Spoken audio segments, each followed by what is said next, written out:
Good morning. We are live. We read your comments yesterday, and there are three concerns. The major concern is the sound quality. So Carol and her team are fixing that. Second is that there are parts of the video missing because of network issues. And so what Carol and her team are going to do is upload the complete version later today or whenever it's ready. And the third issue is the quality of the resolution quality. And unfortunately, because it's a live stream, we have to lower the resolution in order to make it more smooth. But we will upload a higher quality version later on, okay? So thanks so much to Carol and her team for making this possible. And so we are going to continue the Divine Comedy today. But before I begin, are there any questions or concerns from yesterday? Yes? So yesterday we got to Canto 4 and Five. 5. And my point is we were like over 4. And in 4, I had this really big question. So in Canto 4, they show themselves to you here not because this is their sphere, but as a sign for you that in the inferior their place is lowest. So what I take this section to mean is that even though there's no difference in accommodations, so like there's a 5-star hotel, there's a 4-star hotel, and everyone goes to the 5-star hotel. However, there is a difference in prestige, as in their place is lowest. So my question is, if there is no difference in accommodations, then why does God divide them into castes of prestige? Okay, great question, okay? So, first of all, we are beyond time and space. So everything is together. It's complete unity, unison, okay? Does that make sense? That's point one. Point two is that everyone is with God in the Imperium. That is what it is in reality. But to make it comprehensible to Dante and to us, Beatrice has constructed the heavens visually in a hierarchy, okay? And then what is this hierarchy? This hierarchy is the amount of God that you receive in your soul, okay? So you are all in heaven, you're all with God, but there's certain souls that are able to receive the light of God greater than other souls. And that is what the hierarchy is like. The closer you are to God, the more you are able to receive his light, the more you are in communion with God. And what differentiates your ability to absorb God is your understanding of your relationship with God, okay? So Ricarda is in the lowest sphere because she thinks that she is unworthy of God, she is unequal to God, therefore she must obey God. But that's not what God wants. God is all forgiving, all generous. He wants to come into you and become you. So you must welcome him. Ricarda is like, I'm not worthy, God. I am just a mortal, okay? And so what's happened is she's placed herself further from God because she thinks she's not worthy enough to be close to the God. Okay? Does that make sense? Okay? So that's what it is in reality. But for us to better understand this, they've constructed a hierarchy of spheres. And each sphere has its own distinct characteristics, as we'll see as we go along. All right? Any more questions or yes? Okay, so I was just rereading Canto 1 to 4, and there was a couple of lines in Canto 2 that caught my attention because at least I found them to be very interesting, so I'm going to read it out to you guys. So from line 23 to 25, it should be, but in a span perhaps no longer than an arrow takes to strike, to fly, to leave. So ideally, I think the right order is first for the arrow to leave the bow, to fly, and then to strike. So why does Dante kind of like intentionally reverse this order during this part of the text? Okay. So first of all, we are beyond time and space, meaning that what's happening here in maybe our universe is just 1 second or less than that. Okay, so everything's happening at once. And so he's trying to show you the speed at which things are happening. Okay. Okay. Can you explain that? I actually need. I don't have access to the line. Let me draw It's up in first. Canto 2, Yes. from line 23 to 25.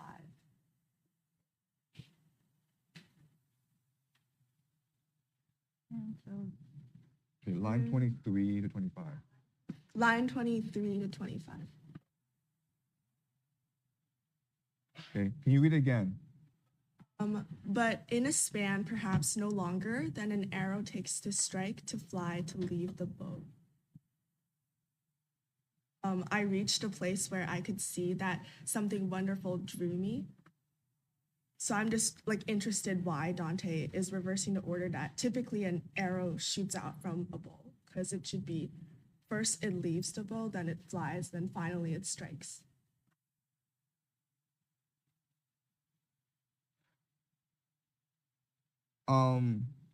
Okay. So this is poetry, and there are different conceptions. Okay. But I think what he's doing is he's collapsing time. Does that make sense to you? Because as you say, the proper sequence of events is you first leave the bowl, then you fly, then you hit your target, right? But then he's saying, I first hit my target, then I fly, then I leave.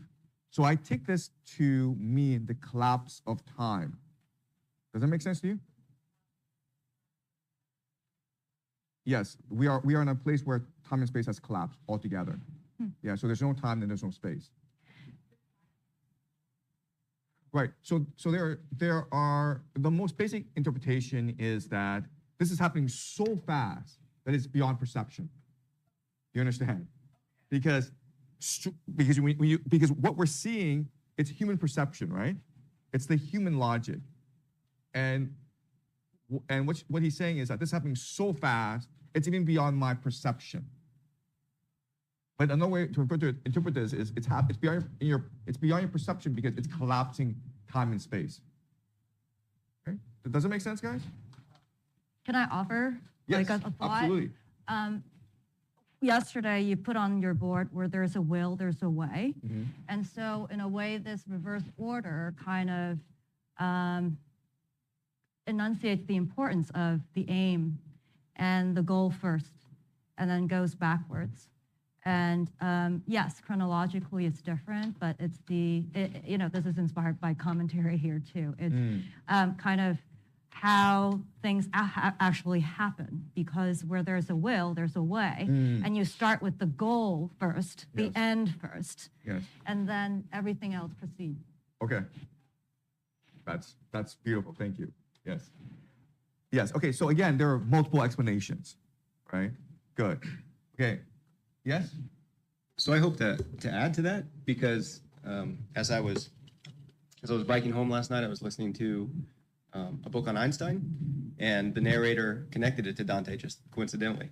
And Einstein's working with space and time, and he had this kind of quip that said, time is what prevents everything from happening at once. And then they said, much like Dante's Paradise, where everything can and does happen at once. He didn't pull that line up specifically, but I think that's the answer that Einstein came up with. Yes.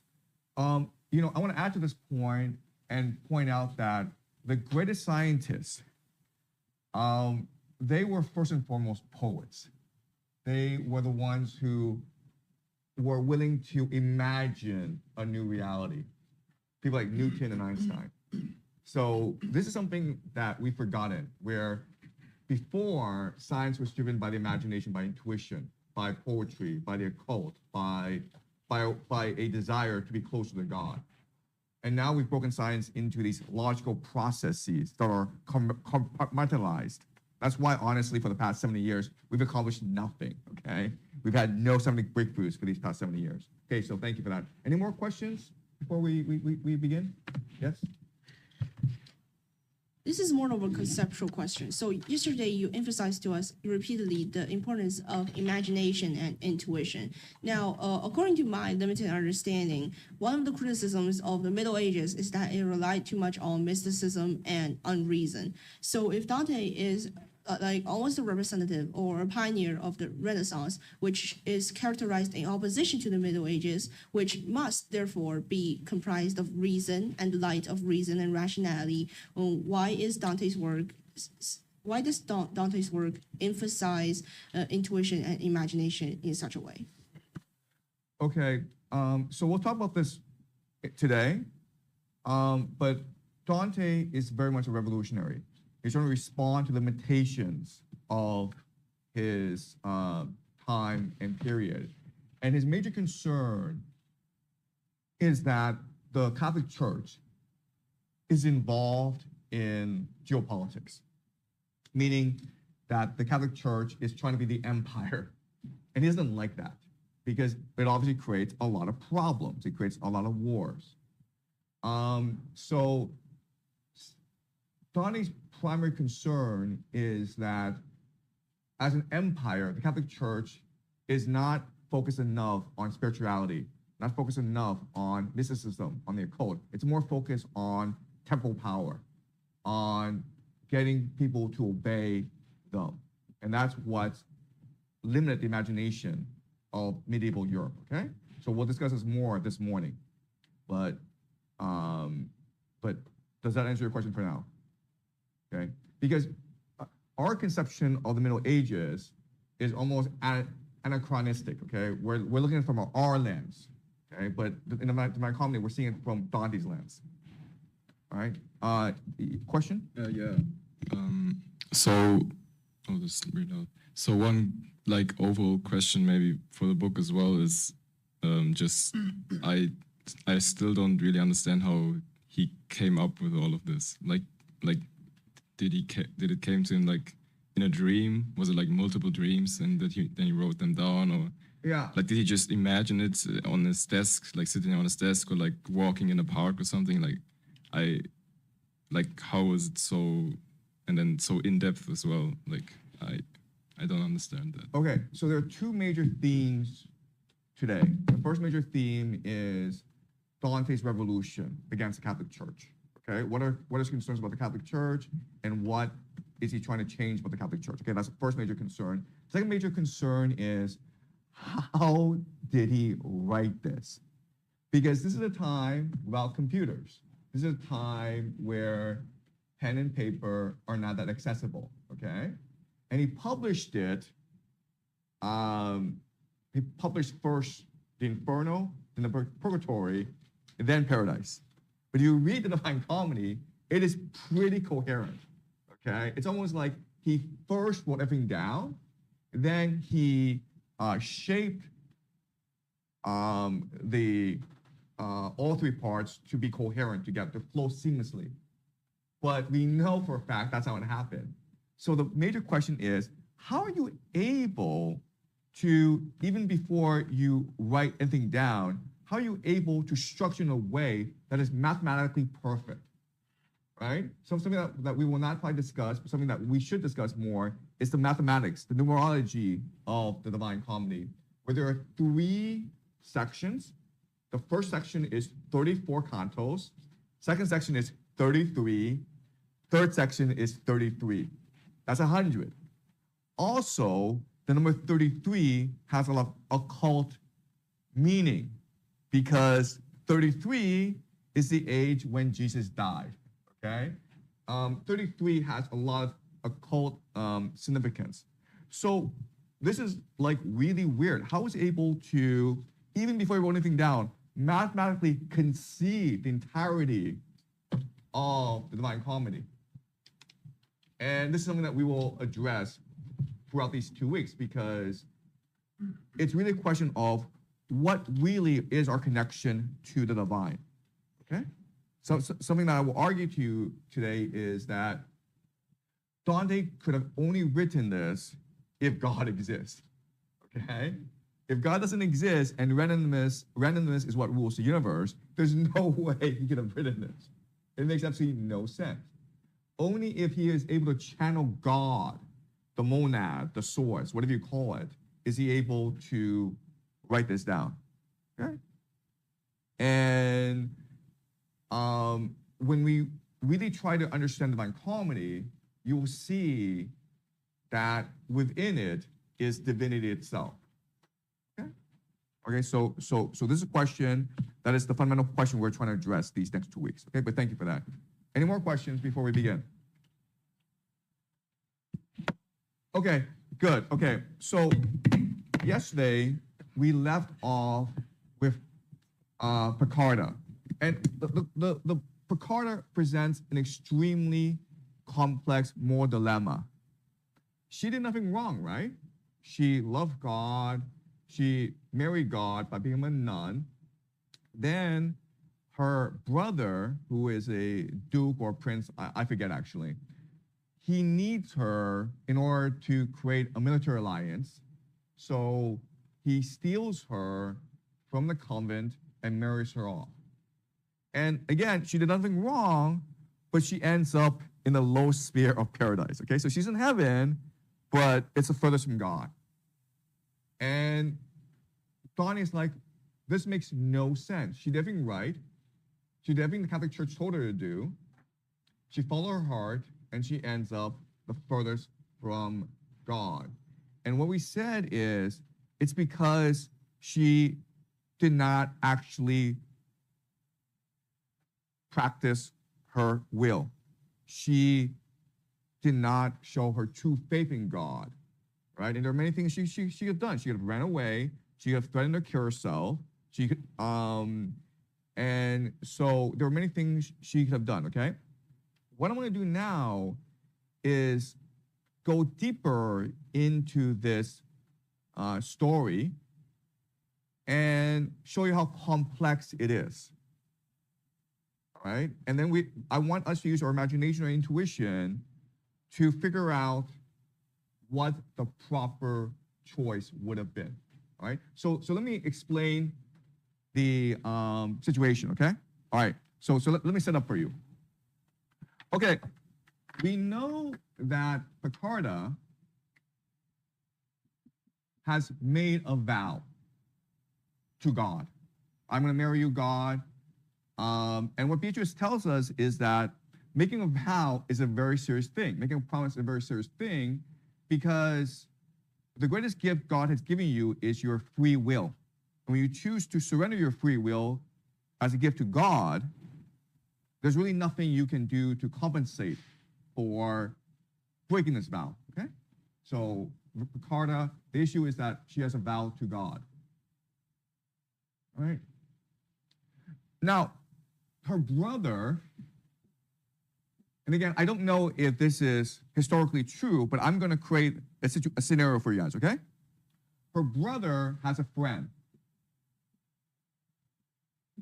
and the two are trying to conquer Italy together. And they're in a battle, okay? And before this battle, the brother says to the friend, the Picarda's brother, if we win this battle, I swear to God that I will give you my sister as a bride, okay? So it's another vow, right? And they win the battle. So that's the situation, right?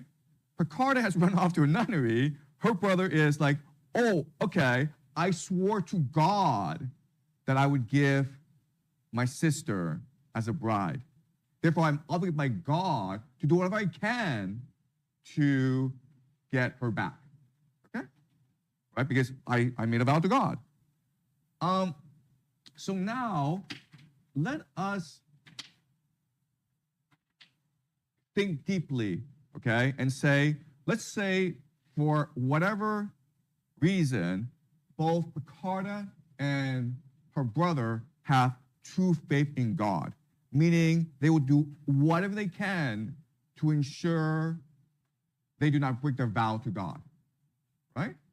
So here we have Picarda saying, you know what? I am on the roof, and if you come and get me from the nunnery, I will go jump off the roof and kill myself. I don't care what the Catholic Church says. Yes, I know it is the greatest sin in the world to commit suicide. I understand that. But my vow to God is greater than the Catholic Church. Okay? And then the brother's like, well, Picarda, I also made a vow to God. And God has given me victory in battle.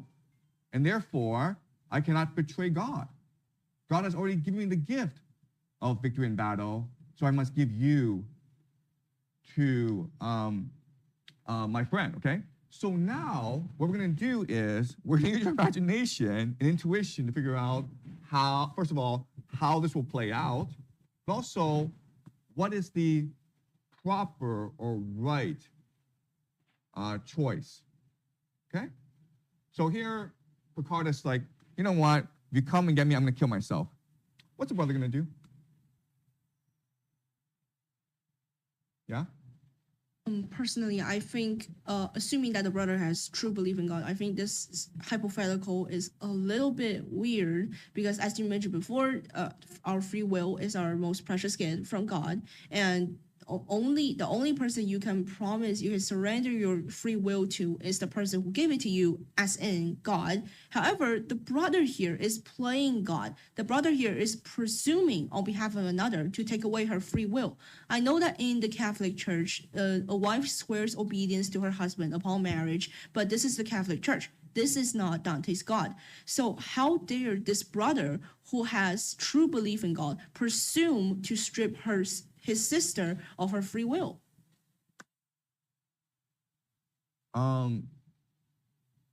Okay. I understand, but like let's just play this game, okay? Let's just first use our imagination and play out this story, okay? Let's imagine we're writing a movie, all right? And this would make a great movie, by the way. So Picarda is like, I'm gonna kill myself. What would the brother do? Well, I think definitely her brother gonna save him because the brother have a commitment with his friends. He need to win the battle. So I believe in order to win the war, the brother will not allow her sister to die. That is why her brother gonna save Picarda if she wants to suicide. No. She's already dead. Like, She's already died. No, I'm saying like if you come into the comment, I'm gonna jump myself. I'm gonna throw myself off the roof. I'm gonna kill myself. How can he possibly save her? Okay, all right. So here, what he's gonna do now is say, you know what, Picarda, I'm gonna kidnap our mother. I'm gonna kill her unless you come out of the convent and marry my friend. Right? That's something he would do. Yeah. Why couldn't he just marry his own daughter or like another sister? Because he made a vow. Right?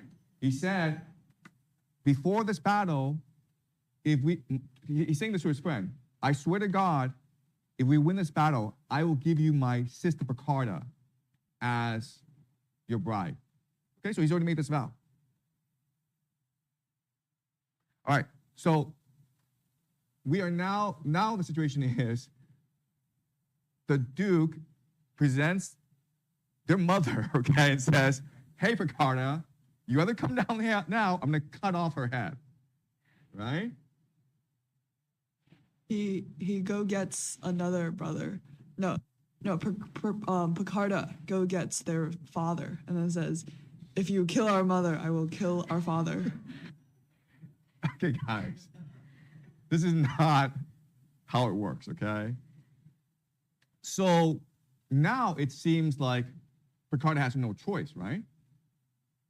Because, I mean, to kill yourself is one thing, but to end up killing yourself and your mother is something you cannot possibly do. So what she does now is surrender, right? But if she believes in the will of God and if she has will, if she has faith that God is standing on her side, she'll have faith that her mother won't die. So she'll still be standing on top. Okay, let's just say she has complete faith in God. The correct choice would be to surrender. Why?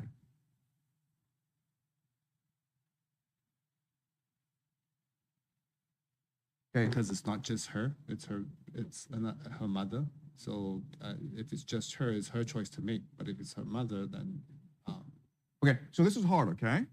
But I want you guys to imagine this. It's really hard. But what's happened is the brother says, you either surrender, Ricardo, or I will cut off our mother's head. Ricardo's like, fine, I surrender. What happens to the friend now?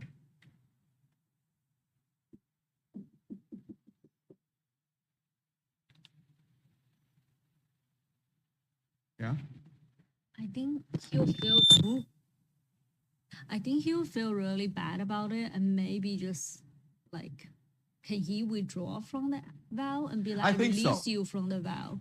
I think if you're that friend, it's very hard to go through the marriage, right? Yes. Because what does the friend want to do? At first, he just wanted to get married, but now he's. But why do you making, want to get married? for alliance, yeah. For power, right? Okay. Exactly. So if you are a person hell-bent on power and you see the scenario, you're like, screw this, I'm not getting married. Why would you do that?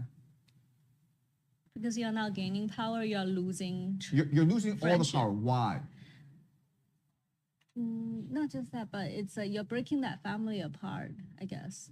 Yeah, you're not actually forming the alliance that you want. You What would become the people enemy. think of you? The mother slayer. Yes, and what will your soldiers think of you? Do you Downright understand? cruel. Yeah. Okay?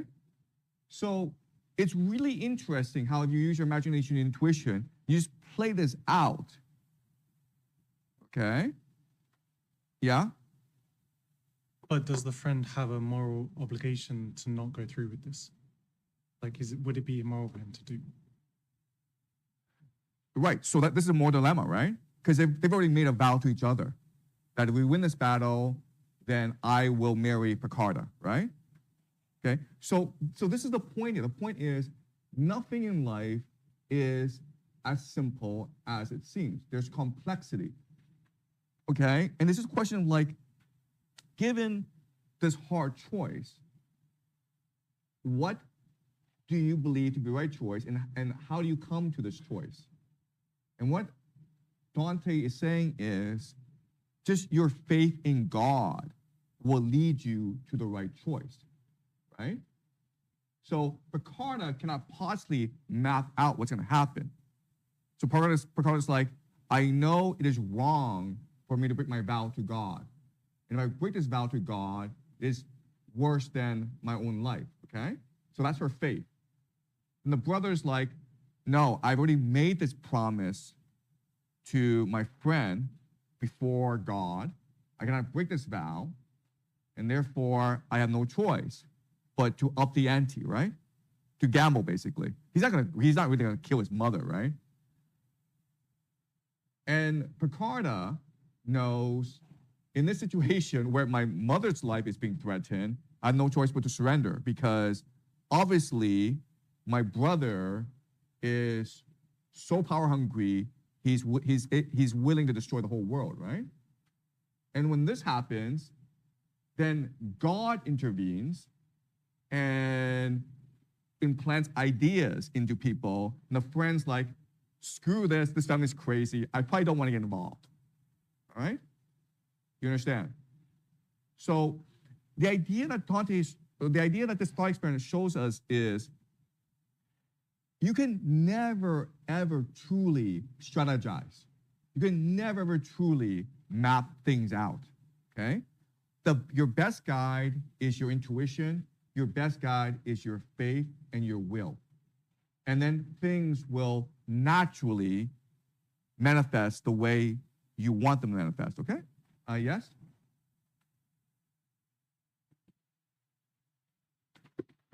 Does that mean that if as long as you have the faith in you, whatever you do, the God will lead you to the result?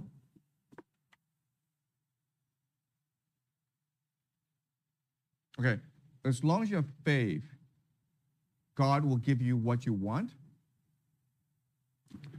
As long as you have the faith in you, the things you do and God will lead you to the right answer.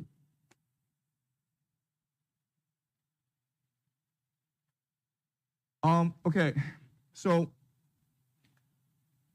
in Dante, in life, there are no easy answers. Okay? If I were to say to you, have faith in God, everything will work out, that's irresponsible. That's the wrong way to perceive things. Okay? The major idea is that the world is extremely complex. And often in life, it's better to trust your intuition than to trust your logic. Okay, does that make sense? Your intuition comes from your connection to God, which is an expression of your faith in God. Okay, so when you say have faith in God, what it's really saying is have faith in yourself, have faith in your intuition. Do what you believe is right. Okay? Yes? Since we're on the topic of hypotheticals, I would like to know if it's possible to be put into a situation where you have to betray a vow you made to God because you love God. So, for example, say there is this monk who swore never to kill anyone. And right there is a man who is invincible to everyone except the monk. Like, you know how hypotheticals work by this point. And he's about to push a button that would destroy God. So, what will you do as the monk? You love God so much, you don't want God to be destroyed. So you kill the man and you break your vow. Is a situation like this possible? Okay. So the answer to this is, what do you think is the right thing to do? Oh yeah. So my question also, just like her, I think our people have their own perspective. You can believe your own God. I believe my God. But is there a possibility that God is Almighty God? It means that it is truth. Everyone just looking forward to the one truth, or is it people have their own, imagination? So this is my question. So is there kind of Almighty God there, or just the God which is always existing in individually? Okay. So in the Divine Comedy, the God that's presented is not the God of the Bible. It's not the God that you know. Okay, this is in Platonic philosophy what is called the monad, the source, the center, okay, the soul of the universe. We will go into what this God is later on. Okay. Okay. So So what's really important is to appreciate that great poetry excites the imagination. Okay, it raises questions for us to ponder. And whatever problem arises, ultimately, you can't say, hey, what would, my parent want me to do? What would the Catholic Church want me to do? You have to look inside your heart and ask yourself, what does my heart want me to do? Okay, and that's often in life your best guide to the answer. Okay, does that make sense, guys? Yeah?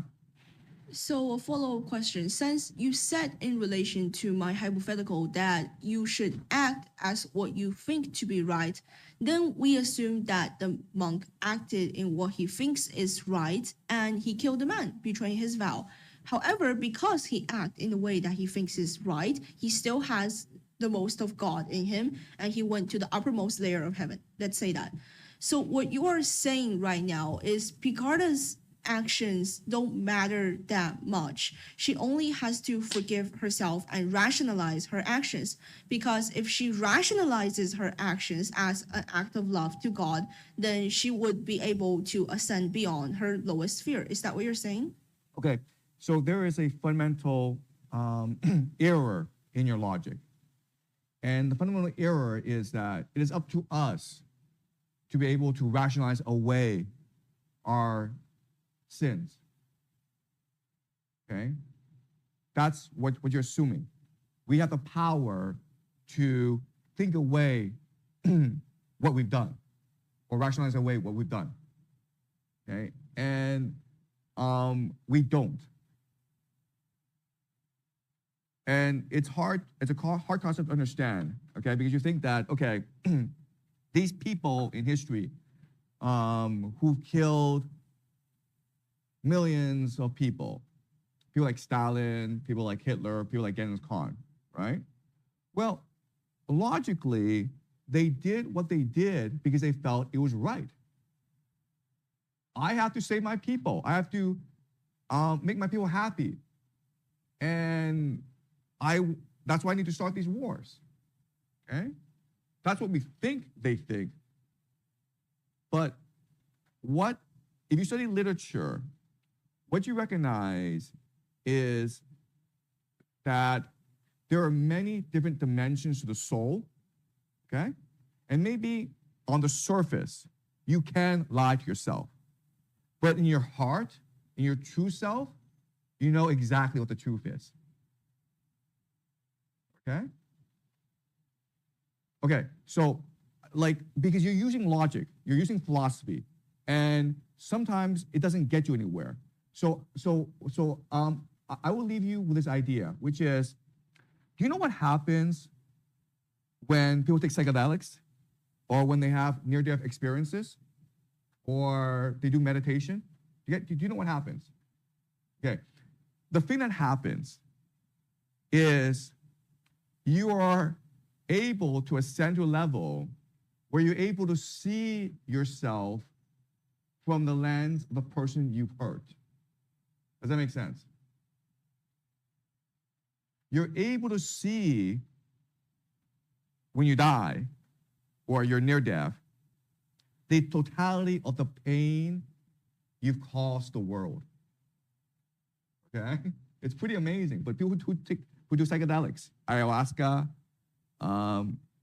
people who have near-death experiences, they all say this. When this happens to you, when you actually ascend, when you leave your corporal body, the first thing that happens is something called a life review, where you're able to see once and for all the totality of the pain you've caused other people. Even that cat you kicked, okay? You can see it. And you're like, wait a minute, I don't even remember I kicked a cat. No, you're able to see it. Okay? All right? Does that make sense? So just because you think something doesn't mean it's all you're able to think. Okay? Wait, Professor, do you mean that like if I meditate enough, like I'll be able to kind of like foresee the future and see who will win like the 26th World Cup or something? Like I never said that. Professor, do you mean that is kind of butterfly effects? It means that I do something, but I don't mean to do something for other people. For example, maybe I just fall in love with a girl, but I don't know there's another girl who doesn't love me too, so it's got hurt. Is that the thing? All right. So let me rephrase it in a way, okay? Is everything you do is being recorded by the universe. There is an eternal memory of what you do in the universe. And this eternal memory is stored inside you as well. And even though you don't know this, even though you don't remember anything, when you die, after you die, this eternal memory will be revealed to you in its totality. And the question for you is, do you want to, when you actually see all this recording of your life and you see all the pain you've caused other people, do you want to deal with that? Okay? And this is a truth that's embedded in all religions. And this is something that is also embedded in the Divine Comedy. All right? So this is something that we will discuss later on, but I want you to remember this idea. Everything you do, first of all, it's being recorded by the universe. Second of all, everything you do impacts the universe in a certain way. Okay? So if you live a good life, this brings happiness to the universe. If you live a bad life, it brings sadness to the universe. Sorry, I have questions. So I'm curious about the relationship between this kind of memories and physical materials, matters. Where's your memory stored? Physical material? Yeah, where's your memory stored? So in brain. Are you sure? I am pretty sure. Have you talked to a neuroscientist? Yeah, yeah. Actually, I curious in philosophy of cognitive science. So. Okay, someone Google for me. What evidence do we have that memories are stored inside the human brain? We have nothing. Google it for me. Yeah, go ahead. Evidence that the memories are stored inside the brain.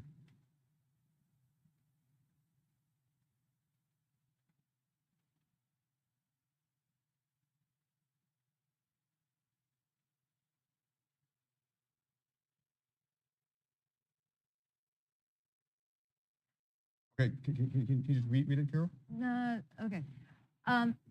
Memories. Memories are not video recordings stored in a single file. Instead, they're encoded by altering the physical connections, synapses between neurons.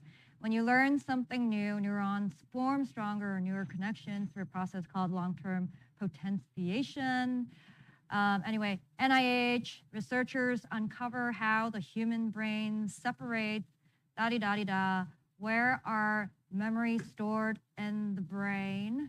Memories aren't stored in just one part of the brain. Different types are stored across different. Okay. We don't know. Okay, this is all sounding garbage for like we don't know. Most basic question is like where are your memories stored? We don't know. Yeah. Technically, we do know. So there's this very famous case of this person called HM. He had his hippocampus was damaged, and so he no longer had long-term memory. And so, to some extent, through animal experiments, we can understand that memories, at least the function of memory, is supported by the hippocampus in relation with the cortex. Okay, so that example, that case study, shows us that he cannot access long-term memory. Does that make sense? It does not prove that he no longer has long-term memory. It just means he lacks access to his long-term memory, right? It's that he was not able to form long-term memories, and he no, but I'm saying like, how do you know for sure he's not able to form long-term memory? It shows us he cannot access long-term memory, and it could be because he cannot form long-term memory, but it could also mean that there's a disconnection between his long-term memory and his consciousness. Right? So I have further questions. Like if we assume that the memory is not stored in brain, so what's the physical realizers of memory? Or if memory don't necessarily needs this physical realizers, so what's the relationship between memories and physical materials? Okay, so there have been recent neuroscience studies that argue that our memory, our consciousness, is stored inside the universe, okay? So think of the internet, and our brains are just smartphones that access the internet. So our memories are stored on the cloud, and what our brains do is it access the cloud. Yes? But how would you possibly explain the fact that, say, a person who can form long-term memory before, but he's getting older and older, and he got a part of his hippocampus degraded, and then he forgot a lot of things. He even forgot who he was. And how could you explain how hippocampus, like a specific region in the brain, is not related to your memory? So you have a computer, right? When you buy the computer, the internet connection is very smooth. You can download things really fast, right? Over time, as you use it more and more, the connection becomes worse and worse because it's an old computer. It's the hard drive in the computer was broken, or like just with war with time. Right, and there are different types of memory, right? There's memory you can store in your computer. There are memories you can store on the cloud. There are memories you can access through other parts, right? And I want to add up to the psychedelic question you raised before. So it's a chemical compound that actually I studied neuroscience in college. It actually hits a certain receptor in your brain that cause like a downward signaling effect that makes you meditate, makes you trip, and all that. And this is a very physical or like chemical thing. But now you said the memory is not about this material thing, but rather related to the universe or some more spiritual kind of realms. How would you explain the differences? Okay, so first of all, there are different psychedelics, right? And what is interesting is depending on a psychedelic, you will have different experiences. So for example, if you're on ayahuasca, you'll see like demons and spirits floating around you. Like the entities, yeah, I've heard of that. But the majority of psychedelics, they actually hits the similar regions, or like at least like maybe they share 70% the same, like 5-HT2A receptors in your brain. That's the serotonin thing it hits.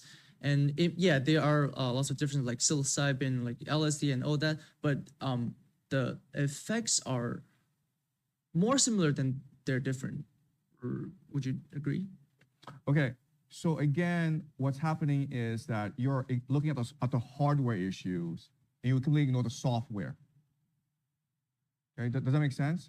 You're like, okay, this connection, this fiber optic connection, you are analyzing it and detailing it, how it works, but who cares? What matters is the information you're downloading.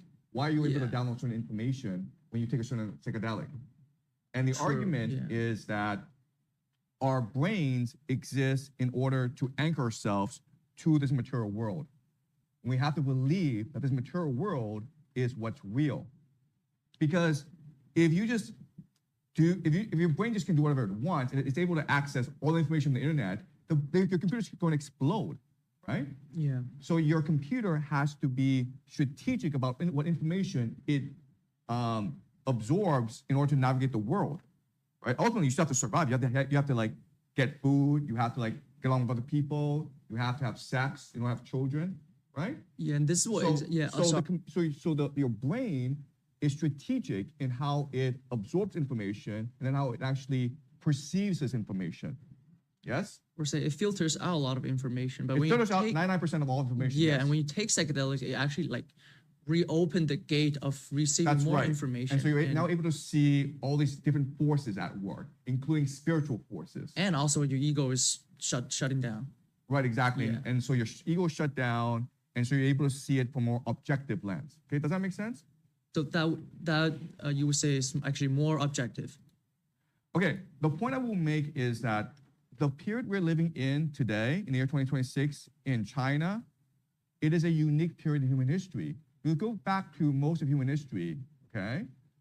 Most cultures were animistic, shamanistic, meaning it was just assumed that there are ghosts and spirits all around you. Yeah, like trees have spirits and animals have spirits, but now we just use that as resources for our own needs. Right. Do you understand? It's just weird to me how, for the vast majority of human history, we just assume that the universe is conscious, that there is a God, that there are spirits all around us, and these spirits manipulate us, okay? And like for the past 50 years, we're like, no, it's just us, and that's it. And we don't know how consciousness works. We have absolutely no idea where memories are stored. Yes? I want to add a comment. So if the brain, if the memory is stored in the hardware, is stored in the brain as a hardware, there should be a upper limit, but actually there's not a upper limit. Exactly. So we cannot possibly explain how we're able to have these conversations, right? Like, if in fact that the brain is like a computer and there are synapses, then there should be a limit to the storage of the memory, right? But we know for a fact that there's certain people who can memorize Paradise Lost and recite it. There are people who can memorize Divine Comedy and recite it. Excuse me? Hi. Yeah. Right, and then we also know the human brain is able to take tremendous leaps of imagination, which if it were to translate into a computer would require like entire worlds of computer that processing power in order to make the imaginary leaps that we make. Right? That's why I think a full reductionist view of the human brain and the relationship between the physical and spiritual is not ideal, because yeah, I mean I study neuroscience. I know like the something about the brain, but like we still cannot just like give up the spiritual part about it. So again, I go back to divine comedy, okay? If God doesn't exist, I have no idea how this was written. If God does not exist, I don't know how this was written. I just don't. How could one man, over the course of 20 years, without any computers, by himself, okay, like literally by himself, in his room, he's able to conceive all this, and then almost 1,000 years later, we're able to sit down together and read it and understand completely what he's trying to convey. And not only that, but we find what he's trying to convey beautiful and truthful. How does that work? Professor, is that possible that just like people right now just get smoking, get drinking, the nicotine, or even the marijuana, which just can inspire people to get high so that they can make good use of their brain for more than other people? Maybe normal people, they could only have 30% of their brain, but he can just make use of about 100% or maybe. Is it possible?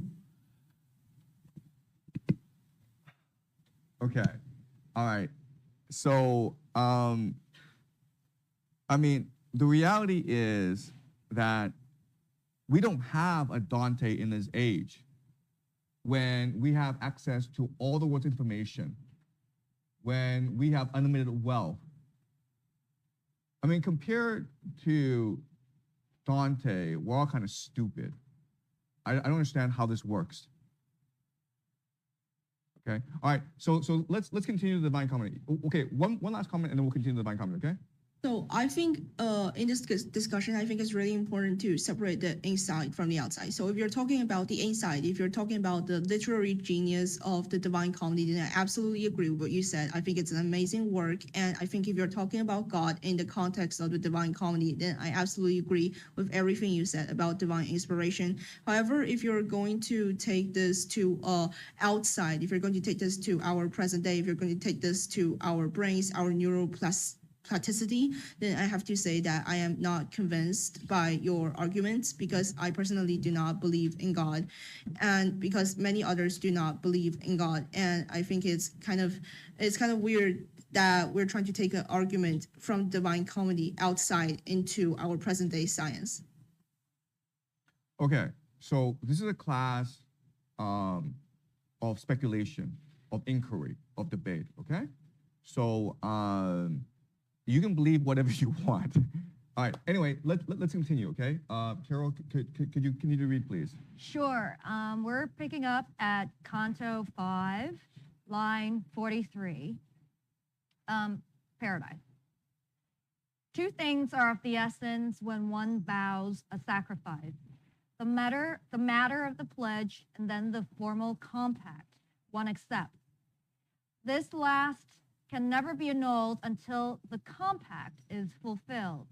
It is of this that I have spoken to you so precisely. Therefore, the Hebrews found it necessary to bring their offerings, although, as you must know, some of their offerings might be altered. As for the matter of the vow discussed above, it may be such that if one shifts to other matter, one commits no sin. But let none shift the burden on his shoulder through his own judgment without waiting for the turning of the white and yellow keys, and let him see that any change is senseless unless the thing one sets aside can be contained in one's new weight, as 4 and 6. Thus, when the matter of a vow has so much weight and worth that it tips every scale, no other weight can serve as substitute. Okay. So the idea here is that take your vows seriously. So in her book, The Human Condition, Hannah Arendt said that there are two actions, okay, that make us fundamentally human. There are two things that we do, that we can all do, that make us fundamentally human. The first is to make promises, okay? Because when you make promises, what you're doing is you're bonding yourself to another person, but you're also bonding yourself to the future. You're imagining together a future. Okay, does that make sense? So making promises is a very, very serious thing that only humans can do, and which expresses our humanity. But then there's another thing that we do that makes us fully human, and which expresses our humanity. Do you guys know what it is? Number one is to make promises. What's the other? Breaking promises is not a good thing.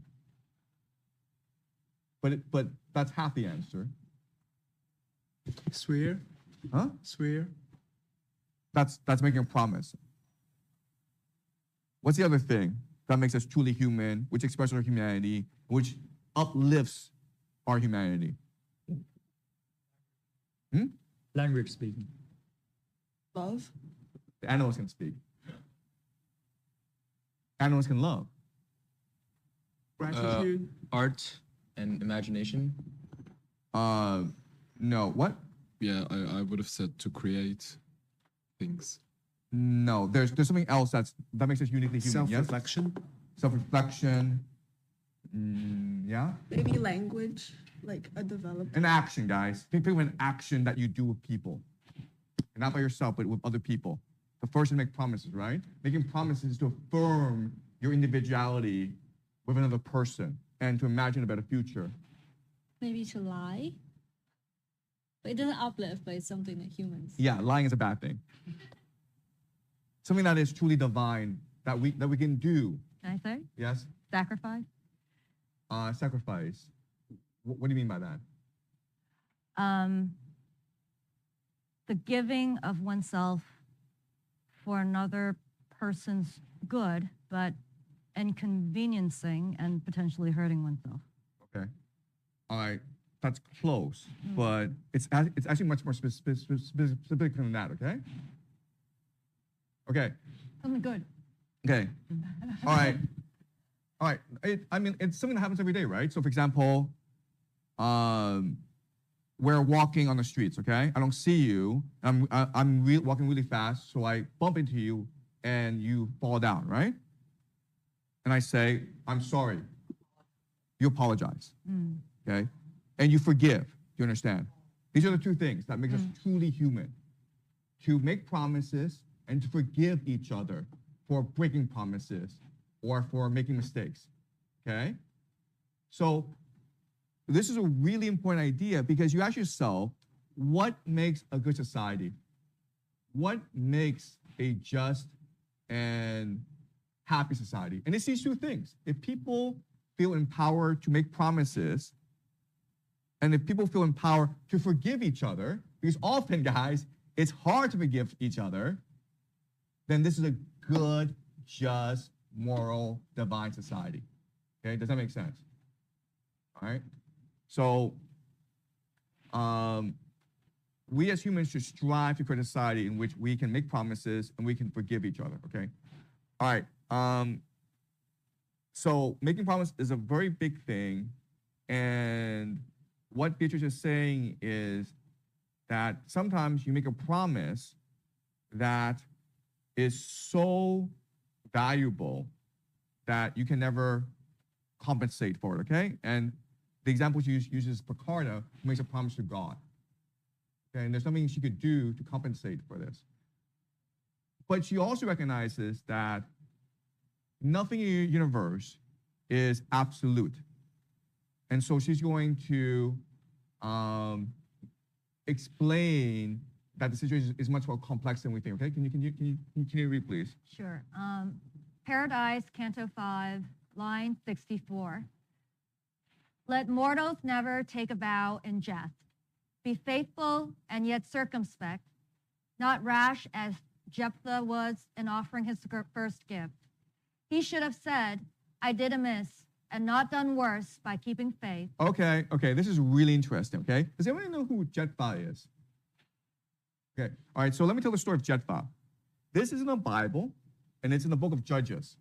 Okay. And Jephthah, he's obviously a leader of the Israelites. Okay, a leader of the Israelites, and he goes to war. He goes to battle, and he says, "Dear God, I swear to you, if I win this battle, if you let me win this battle, I will give you as an offering the first person to walk in my door." Okay? Right? He's made this vow to God. And according to Beatrice, if you make this vow to God, you must keep it. Who's the first person? So he wins this battle, okay? And who's the first person that walks in the door in his house? You guys know? Daughter. His daughter. He's completely screwed now, right? So what does he do? According to the Bible. Microphone. Well, yeah, he kills the daughter, okay? According to Beatrice, is this good or bad?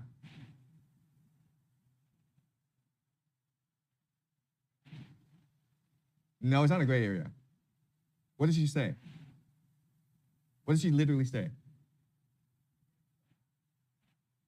And what? He should have said, "I did amiss," and not done worse by keeping faith. He should have broken the vow. She said, break that vow, man. I don't care if you make that vow to God. If you have to kill your daughter, don't keep that vow, man. So this is a paradox, right? Someone help me understand this paradox. It would seem that, like, Picarda has ended up in the bottom level of heaven because she had fear in her vow, so she didn't complete her vow with 100% total faith.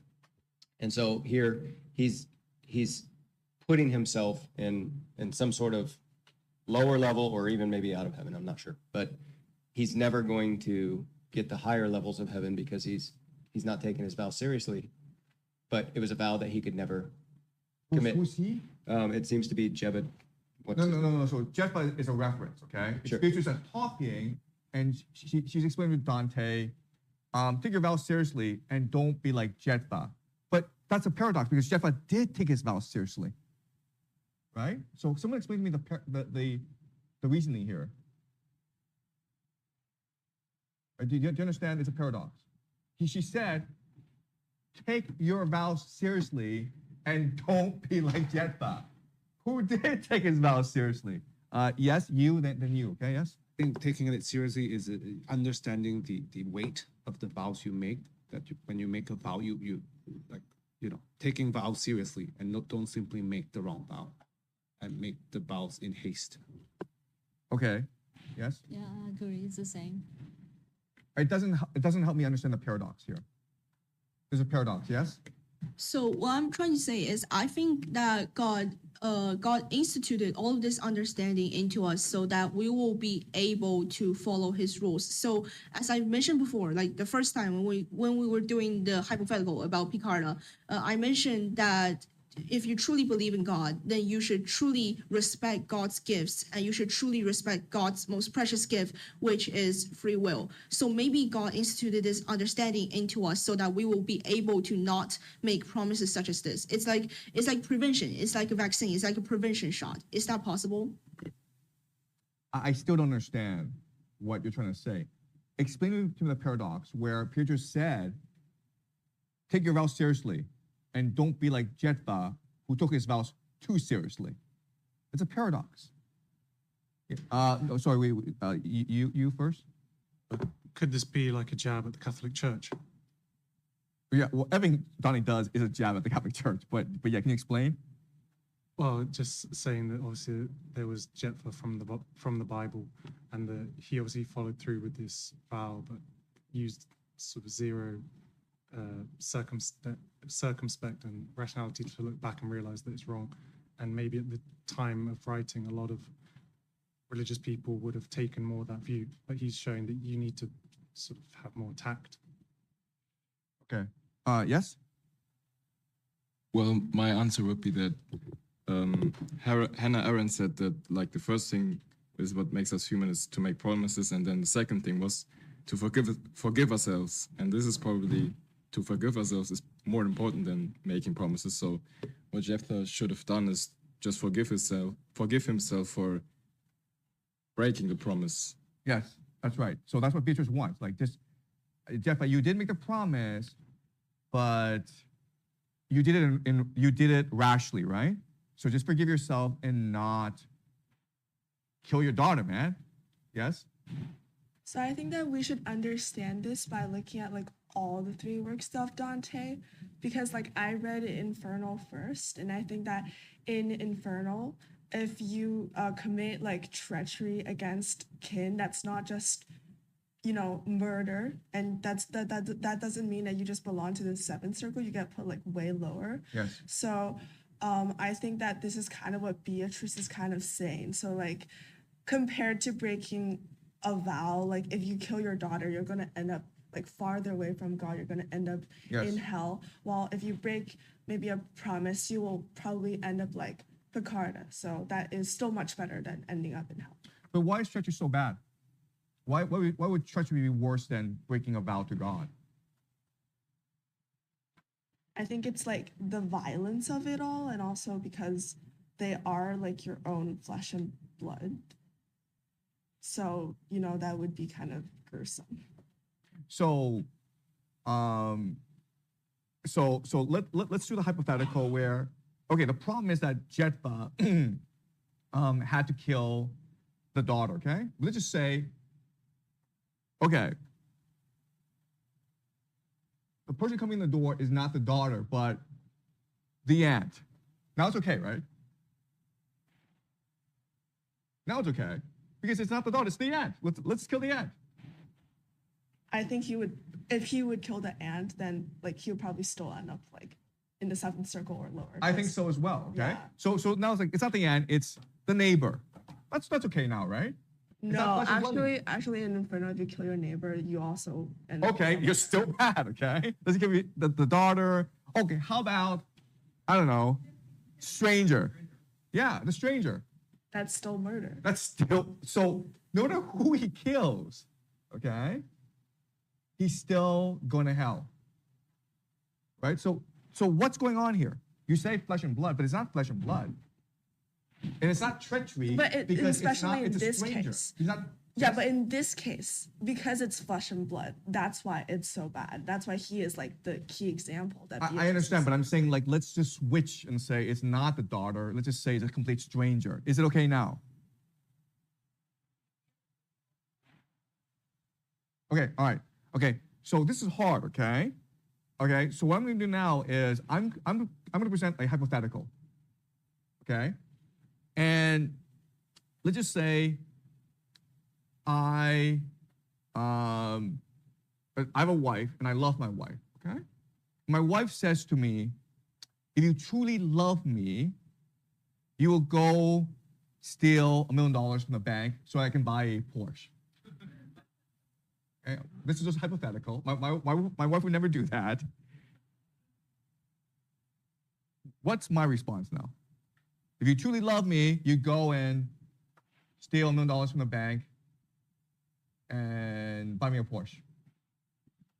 Is it possible about the sabotage? I mean, just you love me, so you have to do something for me. Is it kind of the excuse because you want to take control over you? Is it possible? What is my proper response? So you're saying my response should be, you know what? I'll go rob a bank and buy some jewelry. Is like what's my proper response?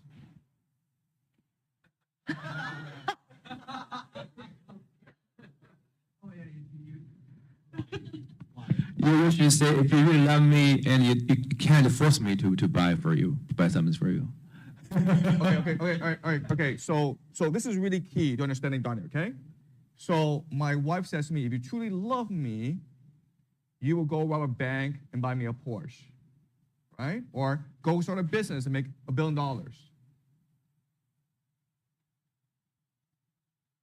And so you think I should go and make $1 billion to show my love, my love to my wife? Does that feel right to you? What's the right thing for me to do here? Yeah. I guess it's to investigate why she would make such a request and try to get to the truth of it all. Yeah, so I ask her, like, do you really want me to do it? And just, yes, I really want you to do it. I'm still stuck, right? Maybe just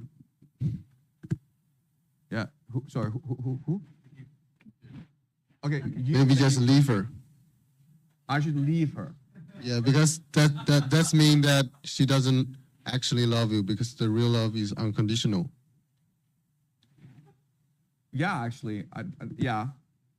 Yeah, it's like I'm probably gonna hold a similar opinion. Maybe we just leave her because like based on the Plato's cave theory, like you mentioned in the video, and I think if she just cannot know what happens beyond the mirror, then and we never can wake up a person that do not want to be awake, So we will possibly just leave her and find someone else that we have the like similar opinion or the Yes, similar yes, agreement.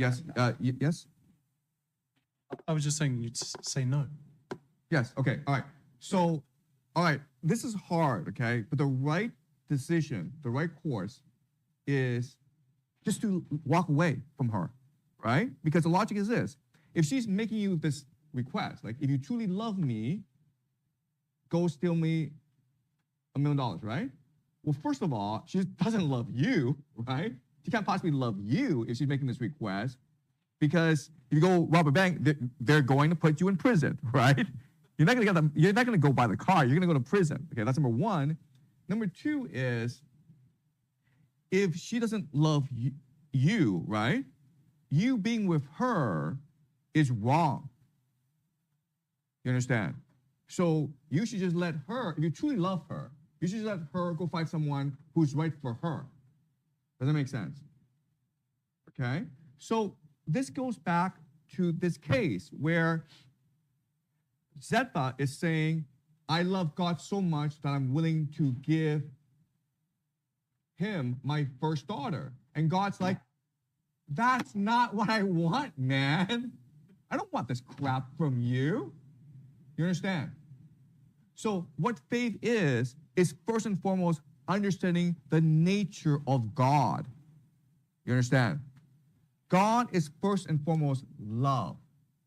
And when you kill your daughter, it's an act of treachery, which degrades love in the universe. So you are not obeying God, you're betraying God. You understand? Does that make sense? If my wife were to say, go rob a bank to give me $1 million, okay? I have to say to her, no. It's because I love you that I'm not going to do this. If I go rob the bank, it's only because I want to possess you. It's only because I want to control you. And that's an act of betrayal of love. Okay, does that make sense? Okay? So the paradox can only be resolved if you understand that the nature of God is love itself. And because God is love itself, and because God loves you unconditionally, God would never, ever ask you to hurt someone or betray yourself. Does that make sense? And so when you make this vow, I promise you, God, that if I win this battle, I will kill the first person who walks in the door. God's gonna ignore you, okay? Do you understand? I don't care. No one cares if you make this promise. God doesn't care if you make this promise. God's just gonna ignore you because it came through rashness. It was because you don't understand God, okay? You don't understand God and there's no connection, there's no way you can make this vow, yes? That's exactly what I meant to say. So if you truly understand God, then you would never make such a vow. It's like a vaccine. God has put in us the understanding that we would not make such a vow. That's the vaccine to prevent us from doing something like this. Okay, yeah, but then why do people make these vows? Because they have not taken the vaccine, because they have not been in contact with God. Therefore, such a vow is ungodly. How do they break their connection to God? by understanding themselves more fully. Like I said, God made provisions for us, and it's up to us to discover these provisions. It's up to us to make ourselves His vessel. Is that what you're saying? No. I'm saying, like, how did we lose our connection to God? You're saying we lost our connection to God, but how do we lose it? Because why would we lose it? It makes no sense.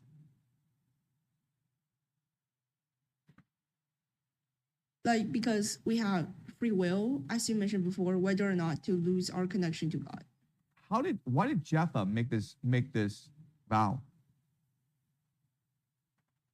Why did Jephthah make this vow? What's the reason? Yes? I think he was in a really hard to win battle and he wanted God to really help him. He wanted power. Yeah. You understand? Yeah. He wanted power. And that's what moved him away from God. You understand? When you want power, when you want worldly power, that's what severes connection to God. Okay? You've always had it, but you lose it when you want power. Okay? All right. Can you read, Carol? Can I ask Yes. something before we move on? So life seems to be fraught with minefields of vows that people can make on your behalf.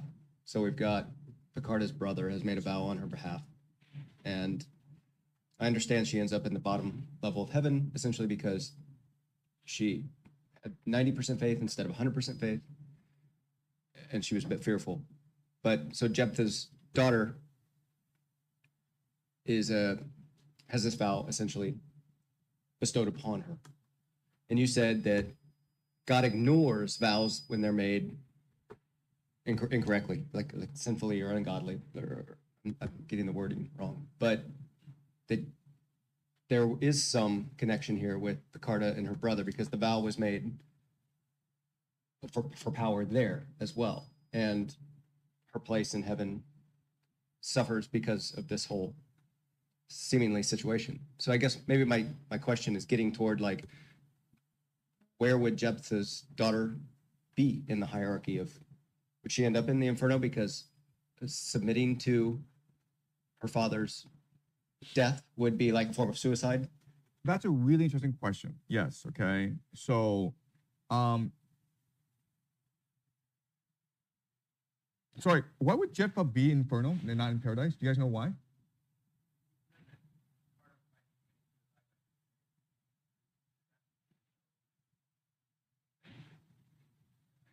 Okay, yeah, I understand your question, okay? But like, my first question is, do you guys know where Jephthah would be in Inferno? He's actually not. So where would Jephthah be in Divine Comedy? Which level? Inferno, Purgatory, or Paradise? But why Inferno? He killed his daughter. No, he's actually Inferno because he's not a Christian. Okay. He's Inferno because he was born before the time of Jesus. Therefore, he could not become a Christian. Therefore, he cannot access heaven, okay? That's point one. Point two is, where would Jephthah's daughter be? You guys know?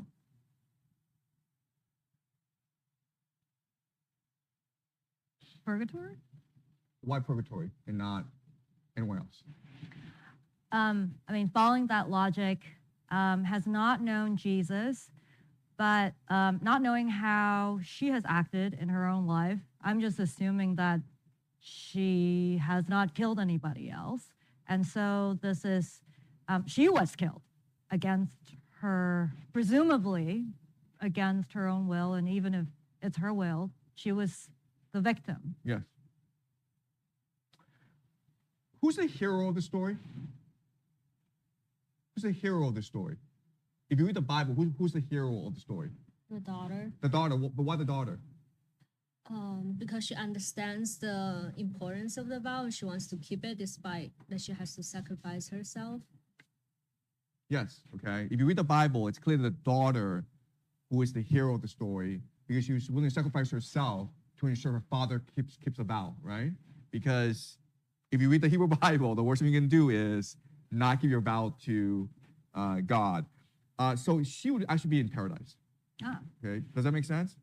So this is a paradox of the Divine Comedy where there's a rule that if you're not a Christian, you can't be in paradise. You can only be in purgatory or in inferno. But because of the nobility of her sacrifice, she gets elevated to paradise, okay? Right? And so it doesn't logically make sense, but it makes intuitive sense. Does that make sense? Yes? Part where you said the sacrifice, the daughter made a sacrifice. Okay, the story is this, okay? Yeah. The story is that Jephthah, to win a war, because he's leader of the Israelites, okay? And the Israelites have lots of enemies because it's the Middle East, right? And they win this battle, but before the battle, Jephthah says, if I win this battle, I swear to God, I will offer as sacrifice whoever walks in my door. Okay, he makes this vow. He goes home. The first one to walk in the door is his daughter. Now he's screwed, okay? Because either you kill your daughter or you defy God, right?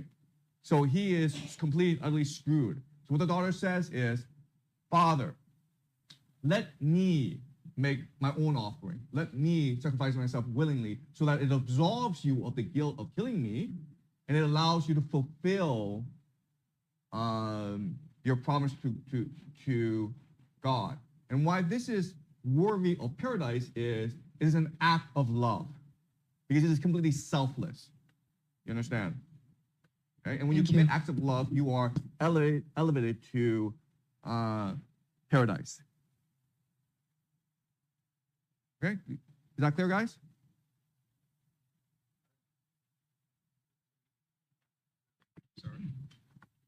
So you mean willingness is the necessary if it can be, up level into the paradise? Excuse me? The willingness, because you said if you will to die, it means that you can go to paradise. Is that what you mean? No, I just said a selfless act of love is what elevates you to paradise. Not the will, not the desire, but the action itself. That's driven by the will and the desire, yes? But there should be acts of love before Christianity. No. That's why she's in heaven. She's not a Christian. She's a Hebrew. She doesn't believe in Jesus, but if God could put her anywhere, God would put her in paradise. Okay? In fact, when we read, what you will discover is there are quite a few pagans in paradise. Okay? So this is subversive because the rule is unless you're a Christian, you can't go to paradise. You read Divine Comedy, there are some pagans in paradise. Okay? Does that make sense? Yes? Isn't offering herself some sort of suicide? And isn't that a sin? Yeah, the Catholic Church, for the Catholic Church, suicide is a sin. But these are the Hebrews. These are the Israelites. Okay? So this is a different cultural context. And it's not really, yeah. Okay, does that make sense? All right. Okay, so Carol, can we keep on going? Okay. Paradise, Canto 5, line 67. He should have said, I did amiss, and not done worse by keeping faith. And you can find that same stupidity. So you see the paradox in the sentence, right? Mm-hmm. Doing worse by keeping faith. Mm-hmm. How does that make any sense, right? Keep on going. And you can find that same stupidity in the Greek's chief. When her fair faith made Iphigenia grieve, and made the wise and made the foolish weep for her when they heard tell of such a right. Okay, so this is also a really interesting story, okay? So she's saying that there are two really stupid people in this world. First is Jephthah, the other is Agamemnon, okay? So this is Trojan War. And what starts the Trojan War, of course, is that Paris of Troy steals Helen of Sparta. And so Helen is the most beautiful woman in the world. And all the Greeks fight for Helen. And it seems like a war is about to break out among the Greeks. And so what the Greeks decided to do is, you know what? We'll just cast lots. And whoever wins will marry Helen. And everyone else is obligated to fight for Helen if someone tries to steal Helen. Okay, does that make sense? It's an oath before the gods. And so Helen marries Menelaus, the brother of Agamemnon and the king of Sparta. Then Paris steals Helen, and now the Greeks are obligated by this oath to go and destroy Troy. And this is what starts the Trojan War. And Agamemnon is the leader of the Greek army. So the Greeks assemble this huge fleet off the coast of Greece, and they're about to sail the Adriatic and move and war against Troy. The problem is that Agamemnon kills like a secret animal to Artemis, the goddess of the hunt. And Artemis gets angry and says, "Screw you, you Greeks aren't going anywhere." And so there's no more wind, okay? So the Greeks are stuck where they are. So Agamemnon's like, "No, we need to go to Troy because of this oath to the gods." And he talks to the prophet and says, "What can I do to restore the winds?" And the prophet says, "If you kill your daughter, Iphigenia, Artemis will be appeased," okay? So Agamemnon kills Iphigenia, even though Iphigenia is extremely popular among the people. And it's also like his daughter. Okay? So this was stupid. And ultimately, if you know the story of the Greeks, what happens to Agamemnon because he killed Iphigenia? Do you guys know the story?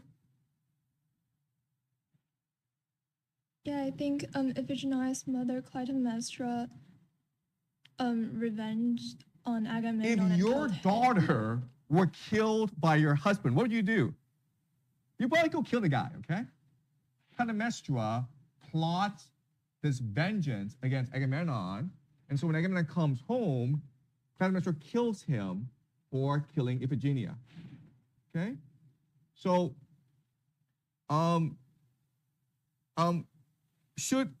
could Agamemnon have known this? Could Agamemnon have predicted this? Probably, okay? So this is why it's stupid. Right? Okay, so I understand it's important to keep your vows to the gods, but like what Beatrice is saying is like, use your brains, people, okay? All right, so Jephthah was stupid, Agamemnon was stupid as well. Okay, keep on reading, Carol. Sure. Paradise, Canto 5, line 73. Christians, proceed with greater gravity. Do not be like a feather at each wind, nor think that all immersions wash you clean. You have both testaments, the old and new. You have the shepherd of the church to guide you. You need no more than this for your salvation. Okay. What is she saying here? Okay. What is she saying here? What she's saying, okay, yes, it's important to keep your vows to God, but at the same time, use your brain. And how can you use your brain?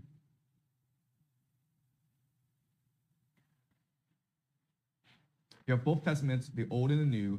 You have the shepherd of the church to guide you. You need no more than this for your salvation. This is very subversive. If I'm the Catholic Church and I hear this, I'm pissed off. Why?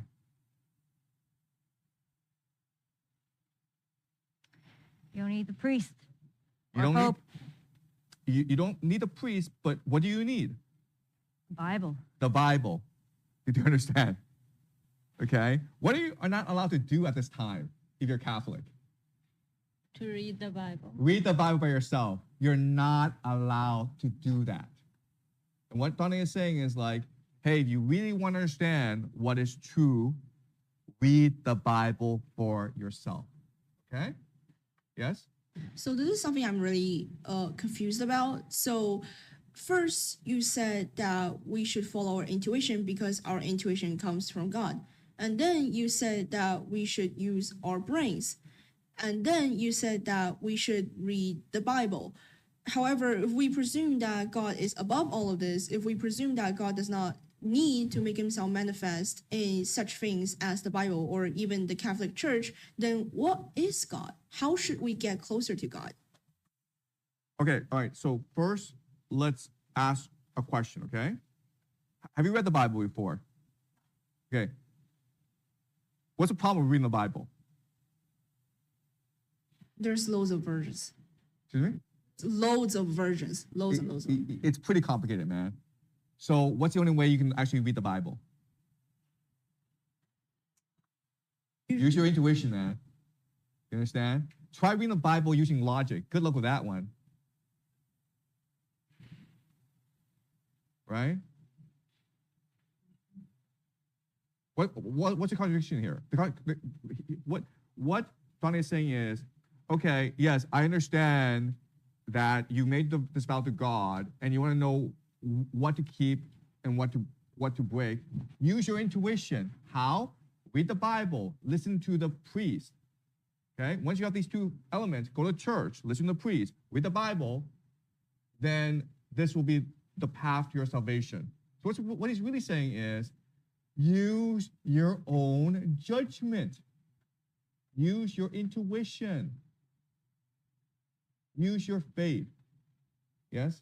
So what you are basically saying here, now back to my inside-outside metaphor. So what you're basically saying here is that we have to use our intuition, but our intuition is not entirely of our own control because we cannot use our intuition to forgive ourselves of everything we have ever done, and therefore our intuition is something outside of us, and therefore God is a concrete existence somewhere outside of us.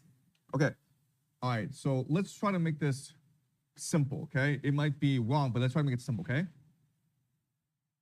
Your intuition is ultimately your connection to the divine, to the universe, okay? Because like, where does your intuition come from? It comes from the source. But there are ways in which to strengthen this connection, okay? Knowledge, reading, inquiry, debate, love, faith. Does that make sense? So live a life of love, faith, inquiry, pursuit of knowledge, and this will strengthen your intuition. Because for Dante, science and intuition are not mutually exclusive. They are independent, they are codependent. Only with intuition can you truly be a scientist. Does that make sense, guys? All right, let's keep on going, Carol. Paradise, Canto 5, line 79. If evil greed would summon you elsewhere, be men and not like sheep gone mad, so that the Jew who lives among you not deride you. Do not act like the foolish, wanton lamb that leaves its mother's milk and, heedless, wants to war against and harm its very self. These words of Beatrice I hear transcribed, and then she turned, her longing at the full, to where the world is more alive with light. Her silence and the change in her appearance imposed a silence on my avid mind, which now was ready to address new questions. And even as an arrow that has struck the mark before the bow cord comes to rest, so did we race to reach the second realm. When she had passed into that heaven's light, I saw my lady filled with so much gladness that, at her joy, the planet grew more bright. And if the planet changed and smiled, what then did I, who by my very nature am given to every sort of change, become? As in a fish pool that is calm and clear, the fish draw close to anything that nears from outside, if it seems to be their fare. Such were the far more than 1,000 splendors I saw approaching us, and each declared, here now is one who will increase our loves. And even as each shade approached, one saw, because of the bright radiance it sent forth, the joyous with which that shade was filled. Consider, reader, what your mystery and need to know still more would be if, at this point, what I began did not go on. And you will, unassisted, feel how I longed so to hear those shades narrate their state as soon as they appeared before my eyes.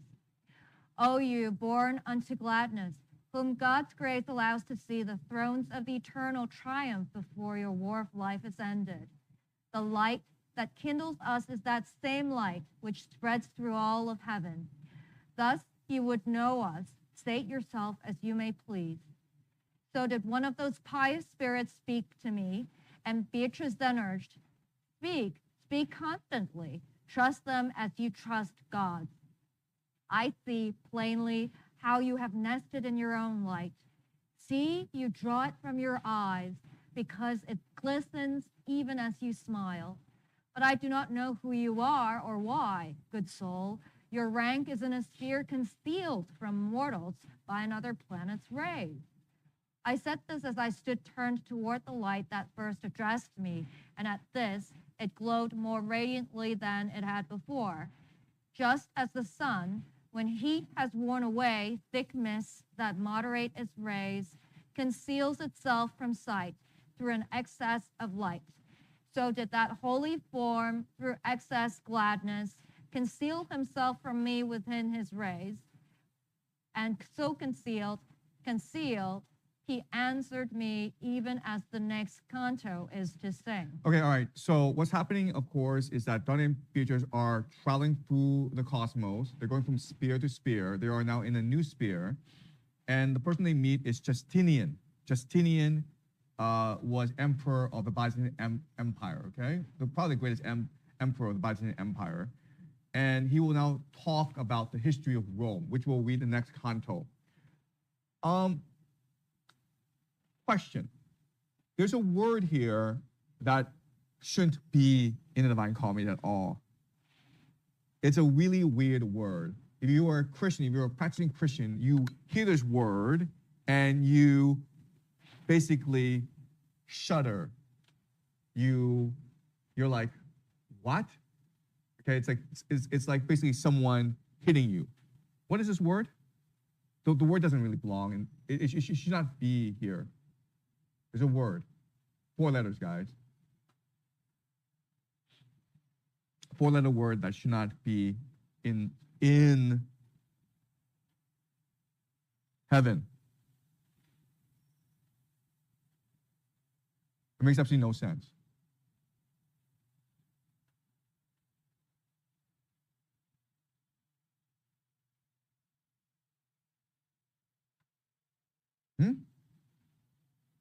What's the word? Holy. Holy. No, holy is a word that you would want in heaven, yes. Born? Huh? Born? Born? No. There's a word that's like, what is it doing here in heaven? You're like, this is wrong. All right. So it is, to me? Yes. Thank you. Gods.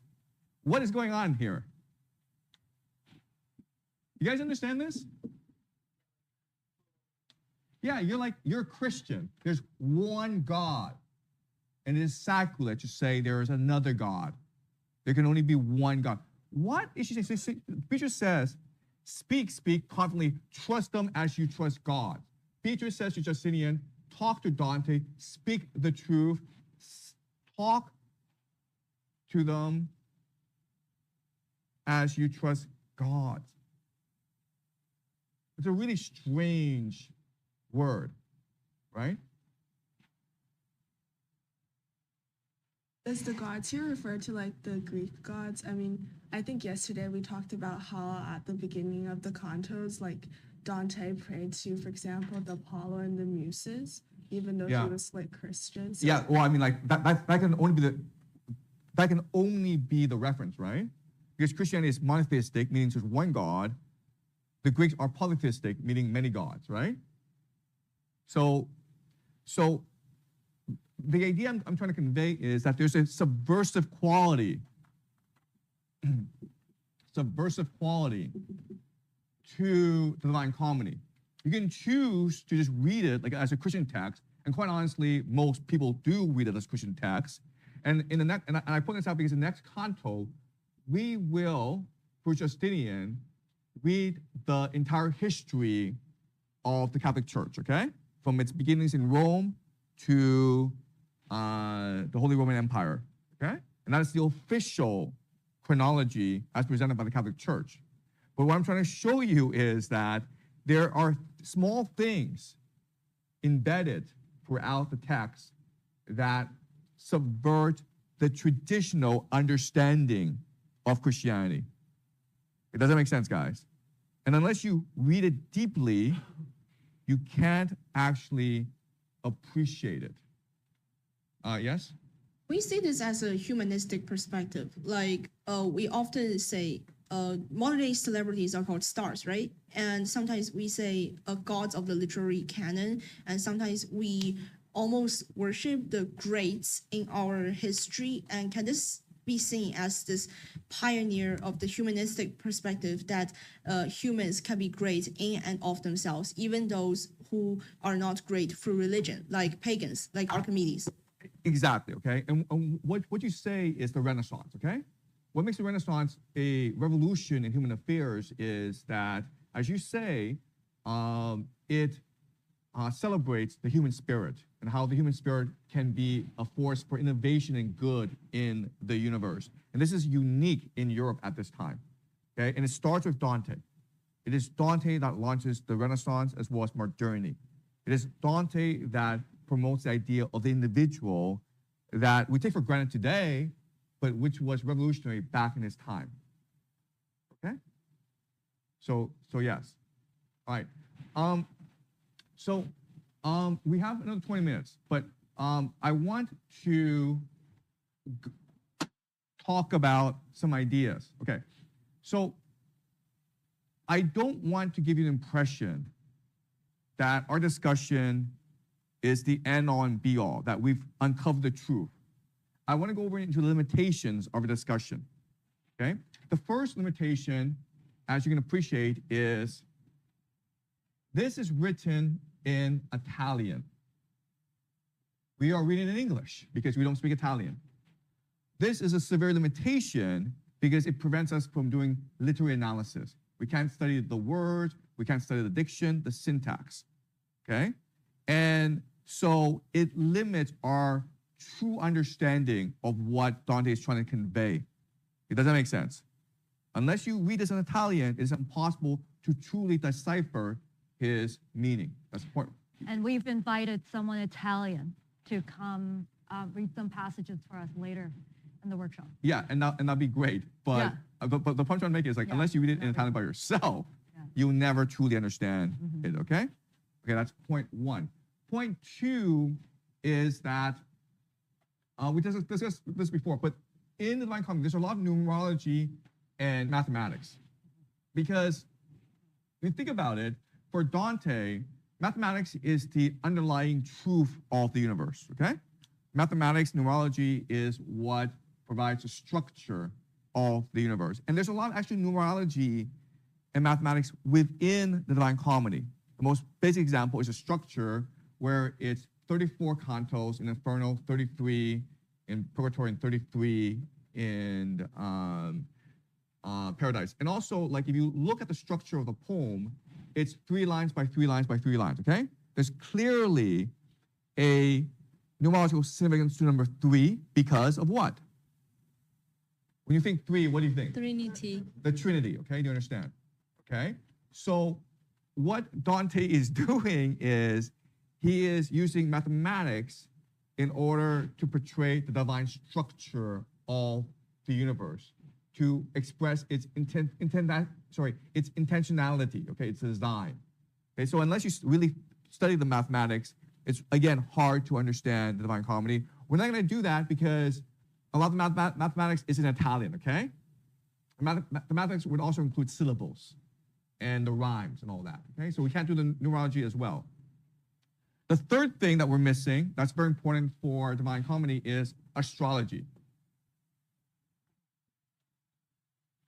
Okay? So at this time in history, astrology is science, right? You think that the moon and the stars will determine the course of events. And if you read Divine Comedy, if you look at Paradise, obviously there's a lot of astrology here, okay?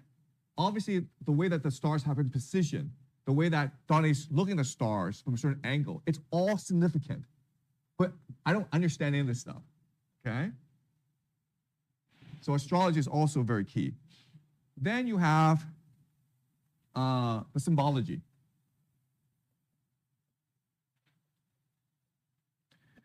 So we looked at certain symbols last class. For example, the 4 circles and the 3 crosses. And we pointed out how you can have lots of rich discussions over the meaning of these symbols.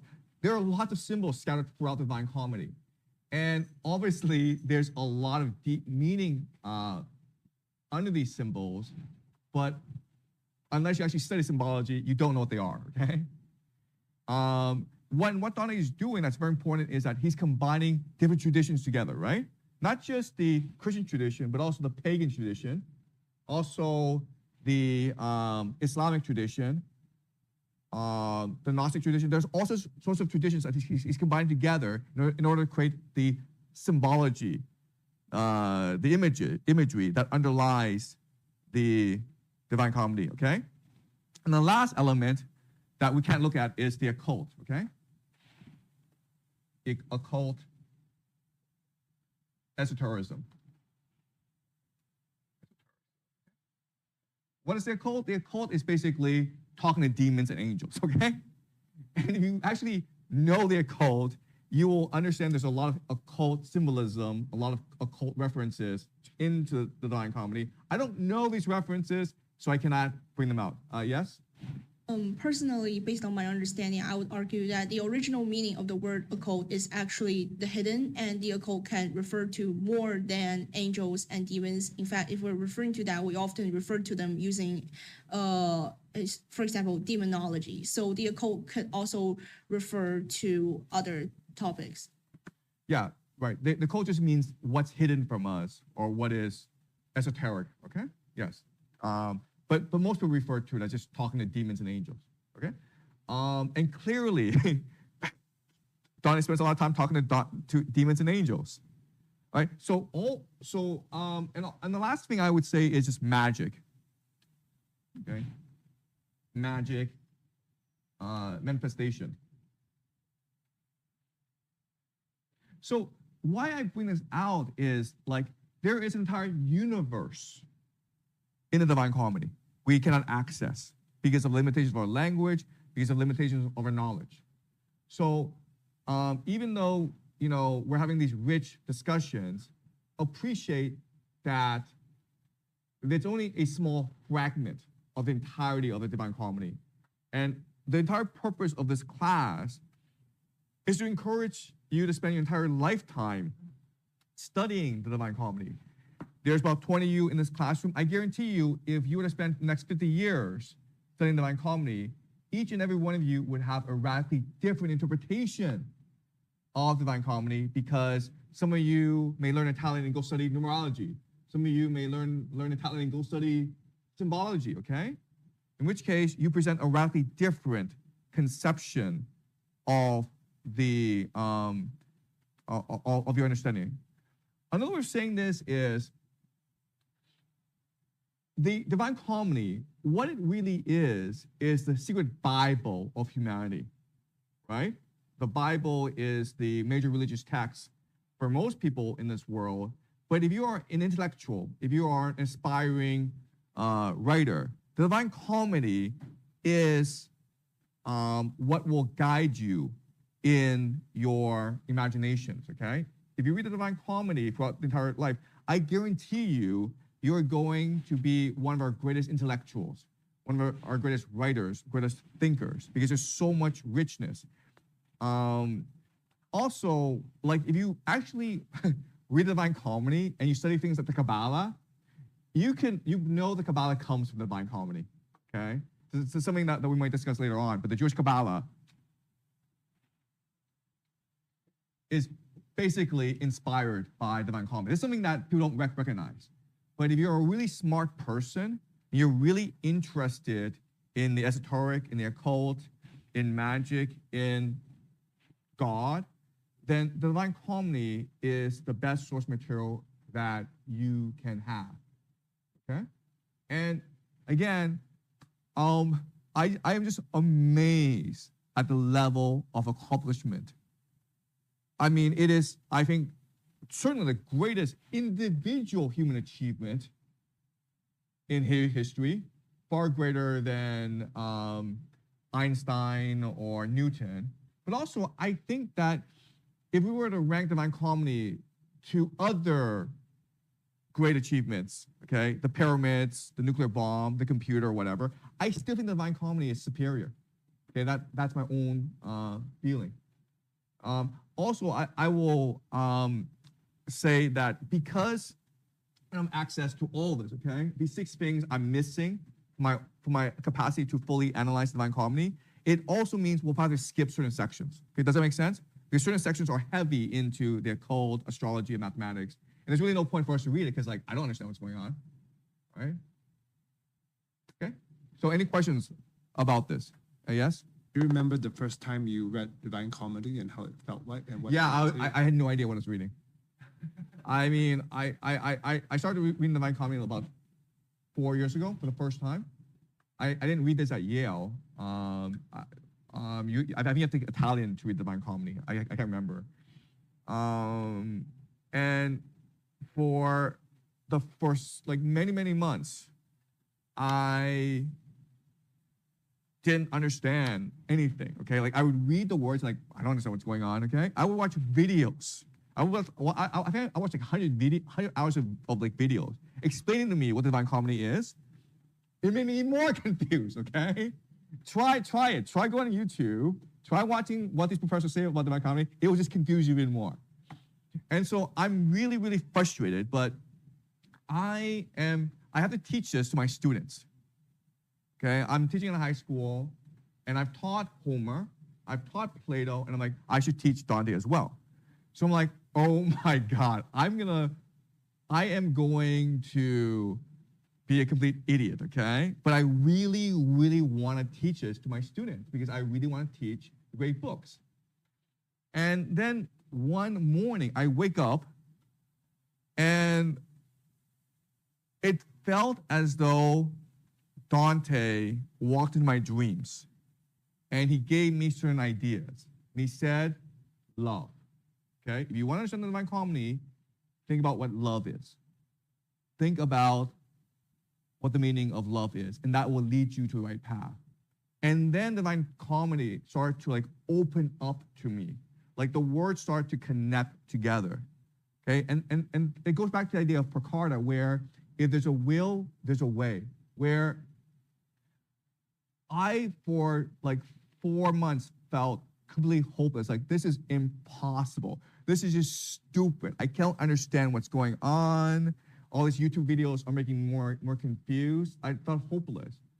But when you really want it, the universe will respond. Maybe not the way you expect, maybe not in the way you want, but it will respond. It will guide you to the right path.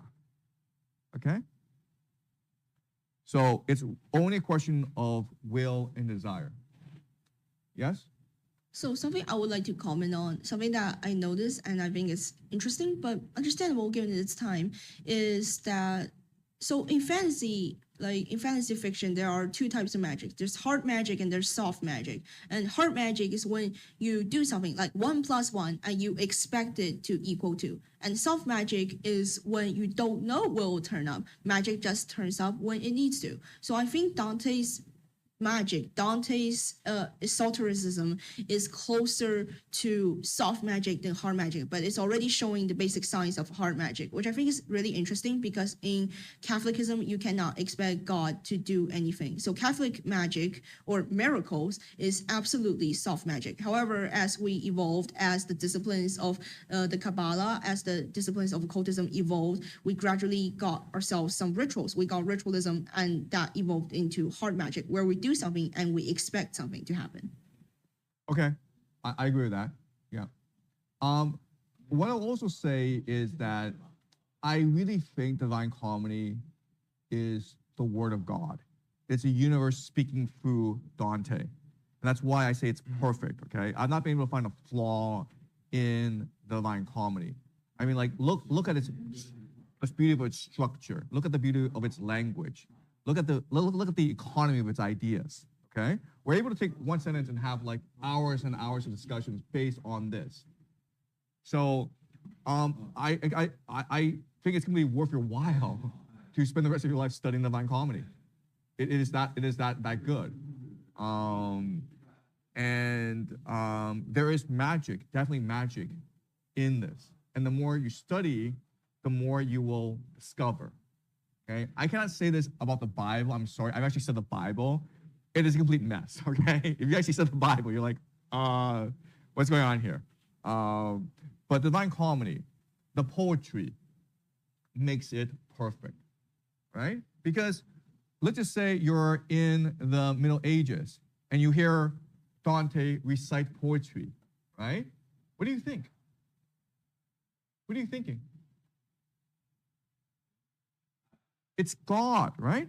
It's God taking possession of Dante, and Dante's just reciting the poetry. Same thing if you go to a concert and you might have a favorite musician, but when the musician is singing, you think it's the universe singing. It's God that's singing, right? It touches you that deeply. All right, okay. So when we come back from the break, we will go into the history of the Catholic Church. Okay? First, we'll study the official history of the Catholic Church, and then I'll show you how Dante presents a new understanding of Jesus. Okay? All right. Any questions? Okay, guys, so I will see you after the break, okay? What I'm going to do before we read Dante is I'm going to introduce the Catholic version of history, okay? So,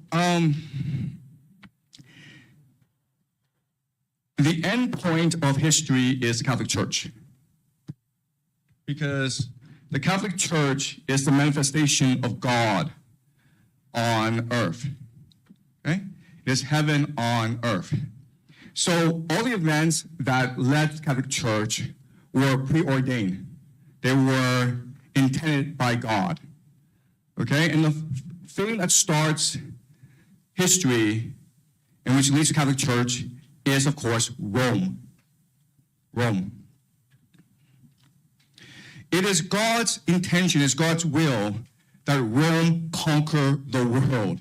So it starts off this very small, poor place in the Italian peninsula, and it gradually expands outwards, and it conquers the entire Mediterranean, right? It destroys Carthage in the Three Punic Wars, and now it controls most of the world, spanning the Mediterranean, from Spain all the way to Egypt, all the way to Syria and the Levant. Okay, and this is the Roman Empire. Now, during the course of the Roman Empire, a civil war breaks out. Okay? And of course, Julius Caesar will win this war, but he will become assassinated by Brutus and Cassius. And this will lead to the rise of Augustus Caesar.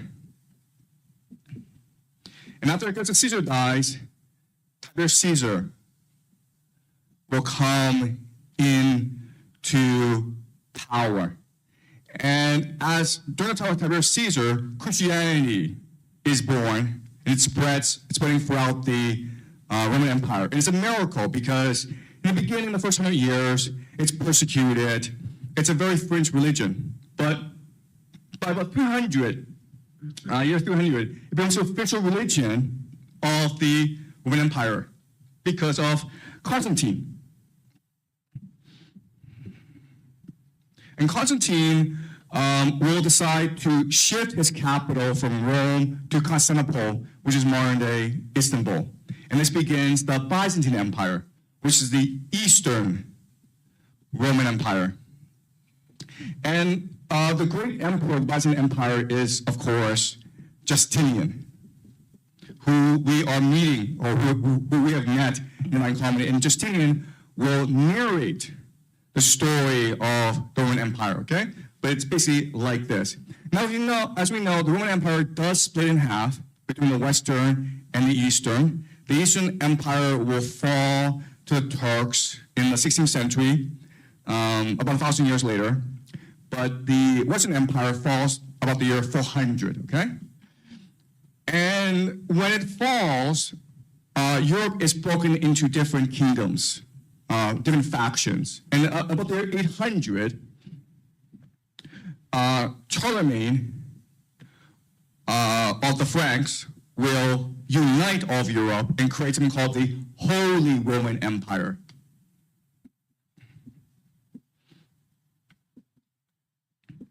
Okay? And the Holy Roman Empire will last until who? Do you guys know your history? Who destroys the Holy Roman Empire? Is it me? No, that's the Roman Empire. Who destroys the Holy Roman Empire? Did you guys know your history? Napoleon? Napoleon, yes, Napoleon Bonaparte. So that's a long way, okay? This is about 1800. So the Holy Roman Empire lasts for a long, long time. And from the perspective of Dante and the Europeans, this is all the stability, the continuity, it's all because of the will of God. Okay? Now, over the course of this time, as I said, Christianity will develop. Okay? And Christianity will come to replace the Holy Roman Empire as the most powerful force in the world. So it starts, of course, with the birth of Jesus in about 4 BCE, okay? And then 33 is when he is crucified. And with his death, it will begin Christianity. What will happen is that Peter will become the first bishop of Rome, basically the first pope, okay?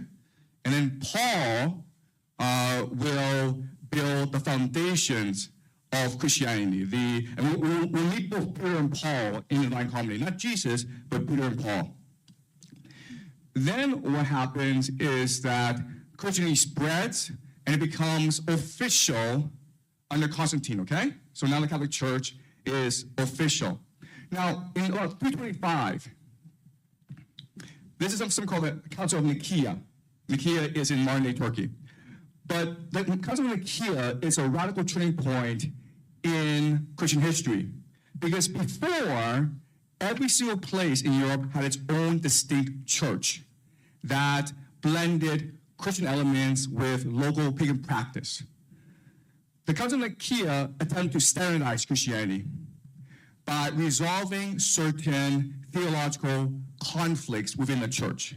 Okay, and there are quite a few major conflicts. The first major conflict is the nature of Jesus. Okay, so everyone worships Jesus. That's why you're a Christian. But what was Jesus? There are some who said that Jesus was God incarnate, right? There are some who said Jesus was a man who was anointed by God to be his messenger. Okay, these are two extremes. And the solution that they came up with is that God is both man and God. Okay? This is really important for you guys to appreciate.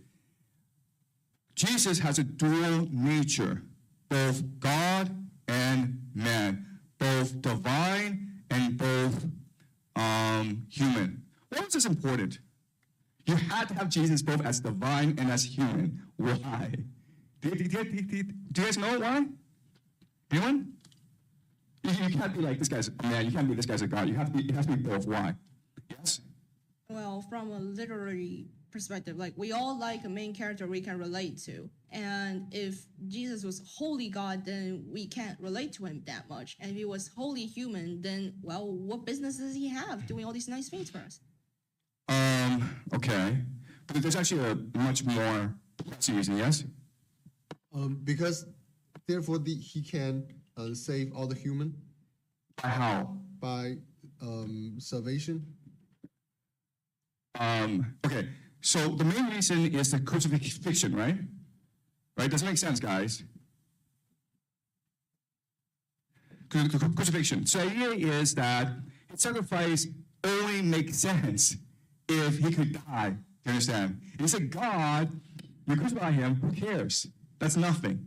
So he needed to have a human element in order for his sacrifice to be worthwhile, to be worthy of redeeming us. Okay? So that's one major theological debate. And quite honestly, it still goes on today.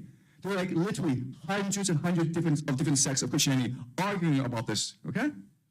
But the really big question is the relationship between God, the Holy Spirit, and Jesus, right? Because now we've affirmed that Jesus is God. That's why we worship Him. That's why we're Christians. But why does the God appear in the Bible, and why does the Holy Spirit, and why does Jesus, right? What is the relationship between these three? And historically, there have been different explanations. The Council of Nicaea is important because it established the Holy Trinity. Okay? And the Holy Trinity, the concept here is God, Jesus, and the Holy Spirit are separate but one. Okay, does that make sense? They are both different but the same at the same time. Okay? So the Council of Nicaea establishes the Holy Trinity. And quite honestly, most Christians were aghast at this idea. This started civil wars. This is what launched civil wars throughout the Christian world. Okay? But the Byzantine Empire enforced the Holy Trinity throughout. And even today, there's still arguments about the Holy Trinity. Okay? So this is a Council of Nicaea. Really important ideas to keep in mind, because Dante will discuss this throughout the Divine Comedy. Then we go to about 400. Why is this important? Because Rome falls. The barbarians, Visigoths, they overrun Rome. And if you're a Christian, you're like, this is a crisis of faith. Because you were taught that Rome is heaven on earth. It's where the Catholic Church is. So why would God not protect Rome? And so at this time, the major Catholic theologian named Augustine, okay, he writes a book called City of God. In the City of God, what it argues is there are two cities in the world. There is Rome and there's Jerusalem. Rome is a seat of temporal power. Jerusalem is a seat of spiritual power. Rome was meant to fall so that Jerusalem may rise. What is Jerusalem? Jerusalem is the Catholic Church. Okay? So, in other words, the Catholic Church is out of history. The Catholic Church does not care who is king. The Catholic Church does not care who is rich or who is poor. It doesn't matter. These are all temporal issues, earthly issues. What the Catholic Church cares about is who goes to heaven and why.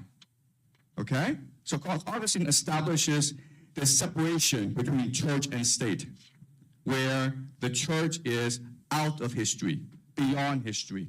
It doesn't care who's king. This is why in the year 800, Charlemagne is a problem, because Charlemagne wants to have the authority of the Catholic Church, but he wants to become the new Roman emperor. And the Pope grants it to him.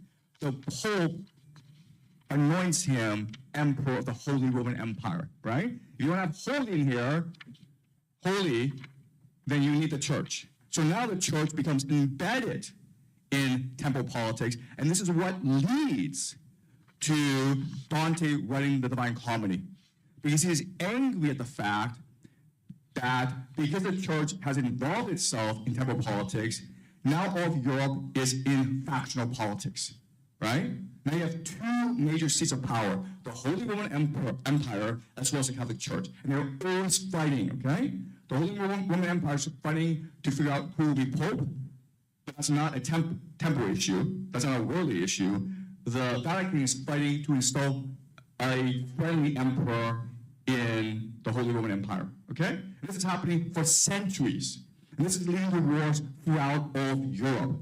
It's also leading to massive oppression, massive censorship, the destruction of creativity in Europe. And this impels Dante to write the Divine Comedy, to address a lot of these histories, okay? So what Dante's gonna do is, the first thing he's going to do is present the official story of the Catholic Church, and then he's going to make some adjustments to it, okay, to reconcile the differences. Now, some really important history that Dante will go into is why did Jesus have to die, okay? What was the point of the death of Jesus? And as you know, it was to redeem us from our original sin, right? Adam and Eve, at the beginning of time. God gave them a very simple order, very simple instruction: do not eat that stupid fruit, okay? Anything else, but don't eat that fruit, and they eat the fruit. And that's the original sin. And then we humans, because we disobey God, became lost, became evil. And it was Jesus who came to redeem us in the eyes of God, right? And so that's why he was crucified. Now, if you read the Bible, what it tells you is that the Jews were responsible for the death of Jesus. So now God has to avenge his only son. So what happens? In the year 70, the Romans destroy the Second Temple. Okay? And if you know modern day history, that's what's led to a lot of problems today. Okay? But in the year 70, the Jews rebelled against the Romans. The Romans, under Titus, sent a huge army, and they burned down the Second Temple. And this revenge for the Jews betraying Jesus.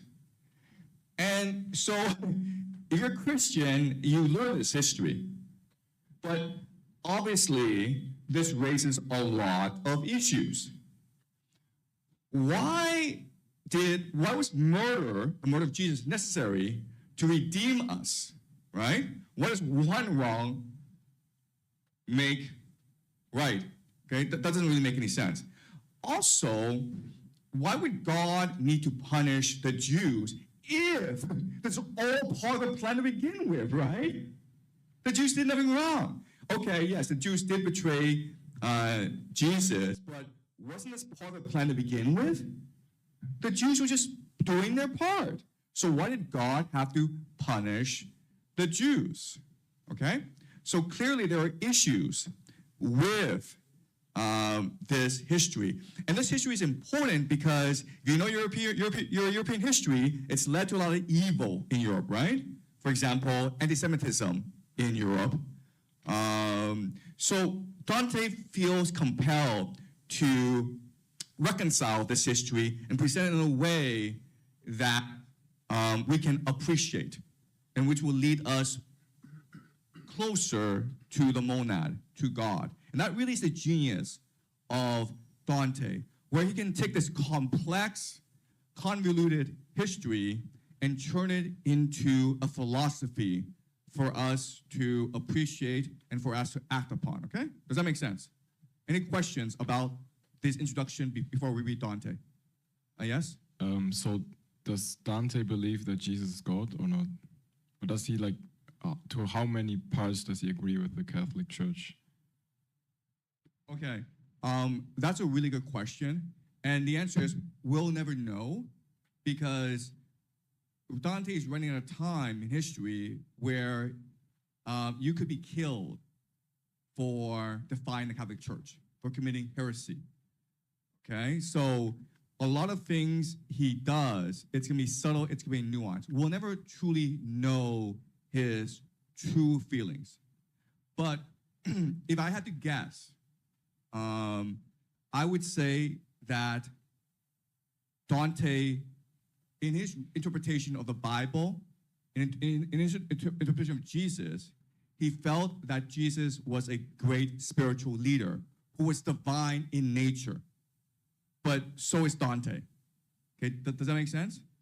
So what Dante would say is, look, I'm writing this poetry because God has taken possession of me in order to relay a message to all of humanity.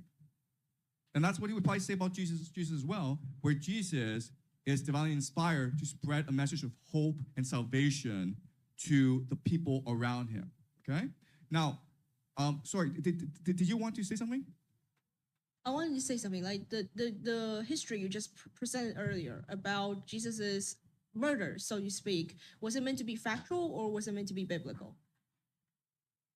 So this is the official Catholic history, right? I'm not making a comment if this is true or false. I'm just saying this is what the Catholic Church teaches its followers. Okay, that's Right? true. Am I right here? Okay. If you're Catholic and I get it wrong, please let me know. Okay? I present this to you because Justinian will say the same thing. Okay? But I'm putting this in simple terms so we understand what he's saying. And then Dante is going to argue against this. All right. Okay. So let's go back to Jesus. All right. So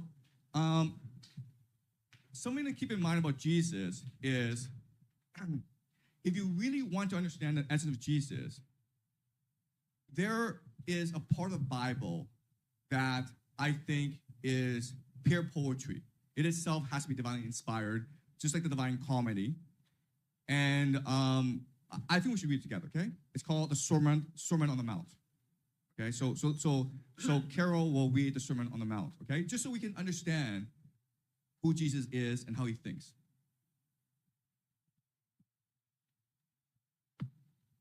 We don't have to read all of it. It's pretty long, but we'll read a few paragraphs, okay?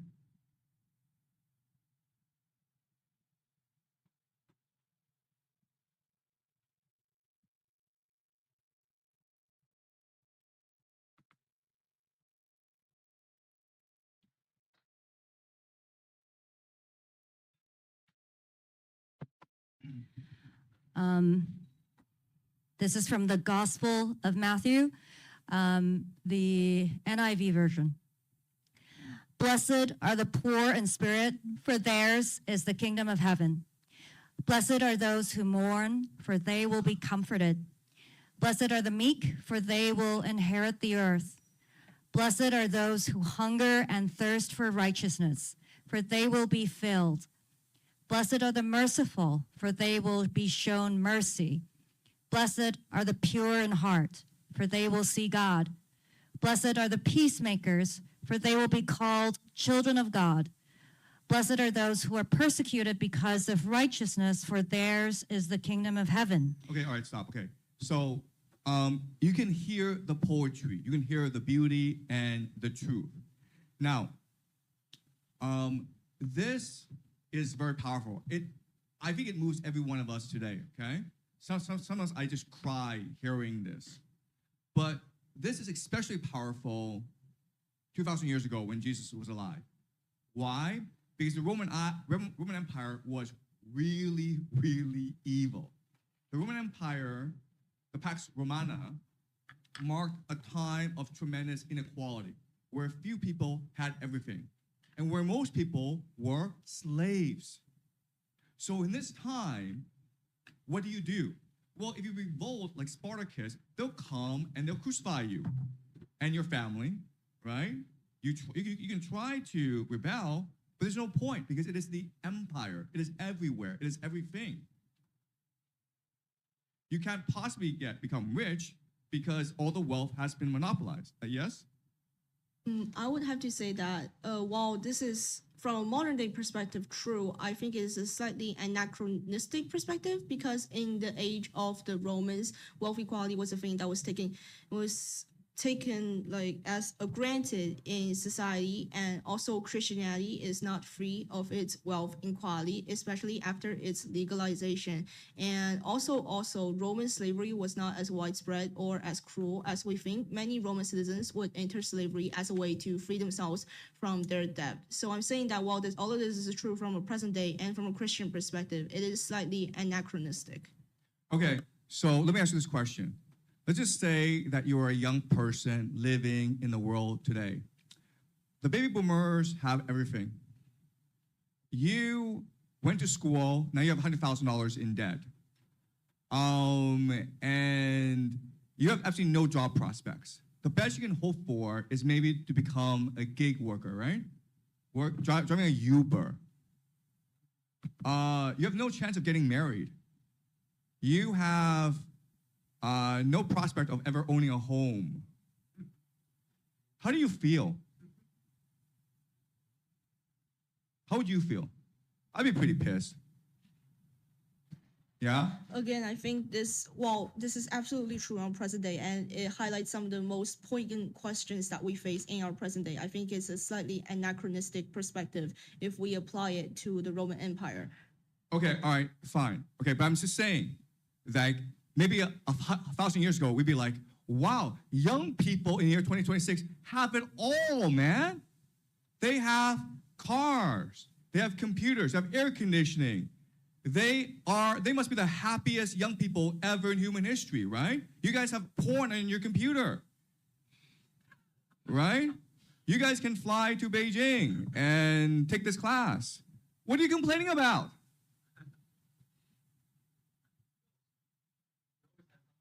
Well, I'm pretty sure the slaves back in Roman times had a lot more to complain about than you guys, okay? All right? So even though, okay, well, maybe they weren't that bad off, relatively, they felt hopeless. Okay, if you were a slave in the Roman period during this time, and again, 9% of the population were either poor or slaves, you hated your life, right? And so what is your hope? Well, what Jesus is saying is, you have been brainwashed. You have been indoctrinated to believe that only wealth matters. Okay? Blessed are the poor. You are who God truly, truly loves. Don't seek wealth, seek poverty. Poverty is the path to God. That it's a message of hope. It's a message of salvation. It's also a message of liberation. The greatest revolution you can commit as an individual is to recognize the humanity, the divinity in yourself, regardless of what people in authority tell you. Right? This is why this message is so powerful and it resonates, and that's why Christianity spreads so far, because it is a message that speaks to the human heart in a time of anguish. Okay? And this is a spirit, by the way, that Dante will try to remember or conjure up in the Divine Comedy. Jesus was not an empire builder. He didn't care about the church. There was no Catholic church when he was around. He was part of a movement called the poor, okay? Have you guys learned this history? The poor, okay?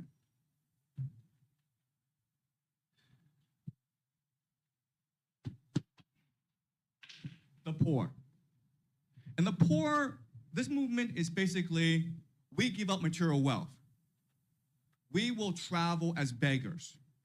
And we will only accept charity. Okay, we won't accept money, but we'll accept food and lodging.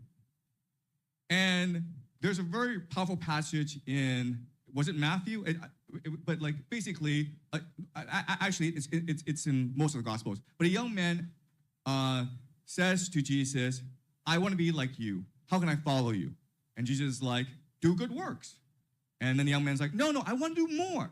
And Jesus says, if you really want to be one with God, give up your wealth. And then the man says, I can't do that because I'm filthy rich, man. I have a lot of money. I'm not going to give up my wealth. And then Jesus says to others, truly, it is harder for a man to, what was it? Yeah, right, yeah. Yeah, go ahead. It's harder for the camel to pass through the eye of a needle than for a rich man to get into heaven. Exactly, okay? That is Jesus. That is the spirit of Jesus that Dante recognizes. And when Dante talks about Saint Francis of Assisi, right? He will conjure up, he will help us remember that this was the real Jesus, a man who taught people the path to salvation is through your spirituality. It is through kindness, through generosity, through love.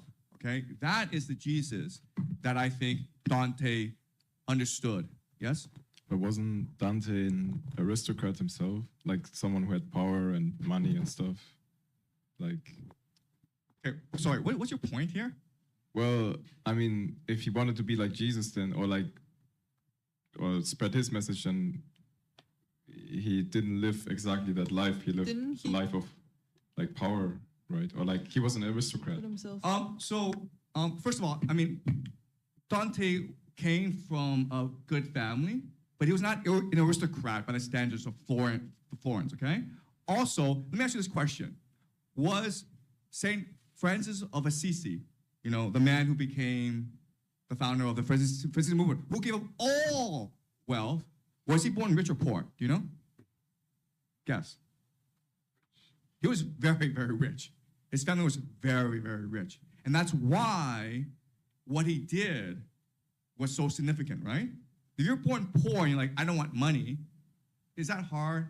But if you're born rich and like, you know what? All my friends are rich. I'm born rich, but I'm gonna give up all this money.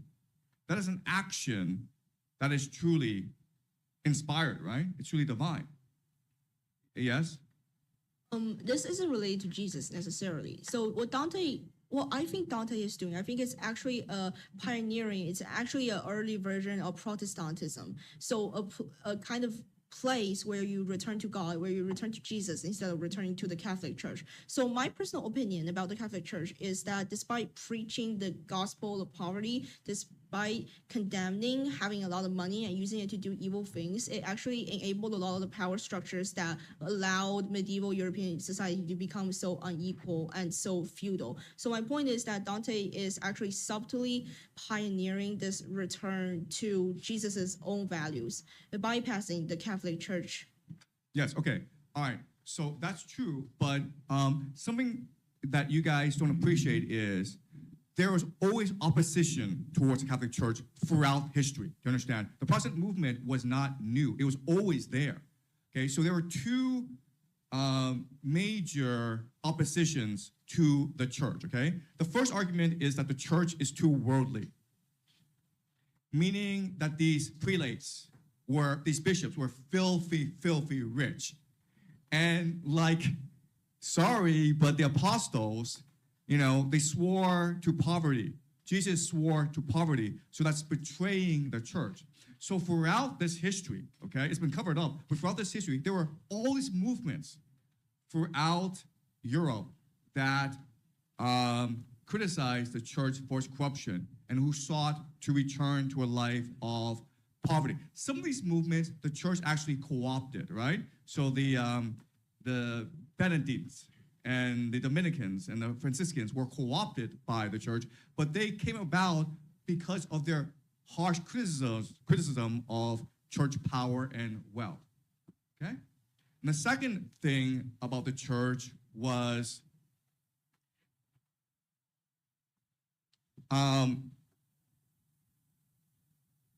for Jesus taught, okay, this is really important. If you read the Bible, he actually says this, but Jesus taught that we all have a direct connection to God, okay? That's what Jesus taught.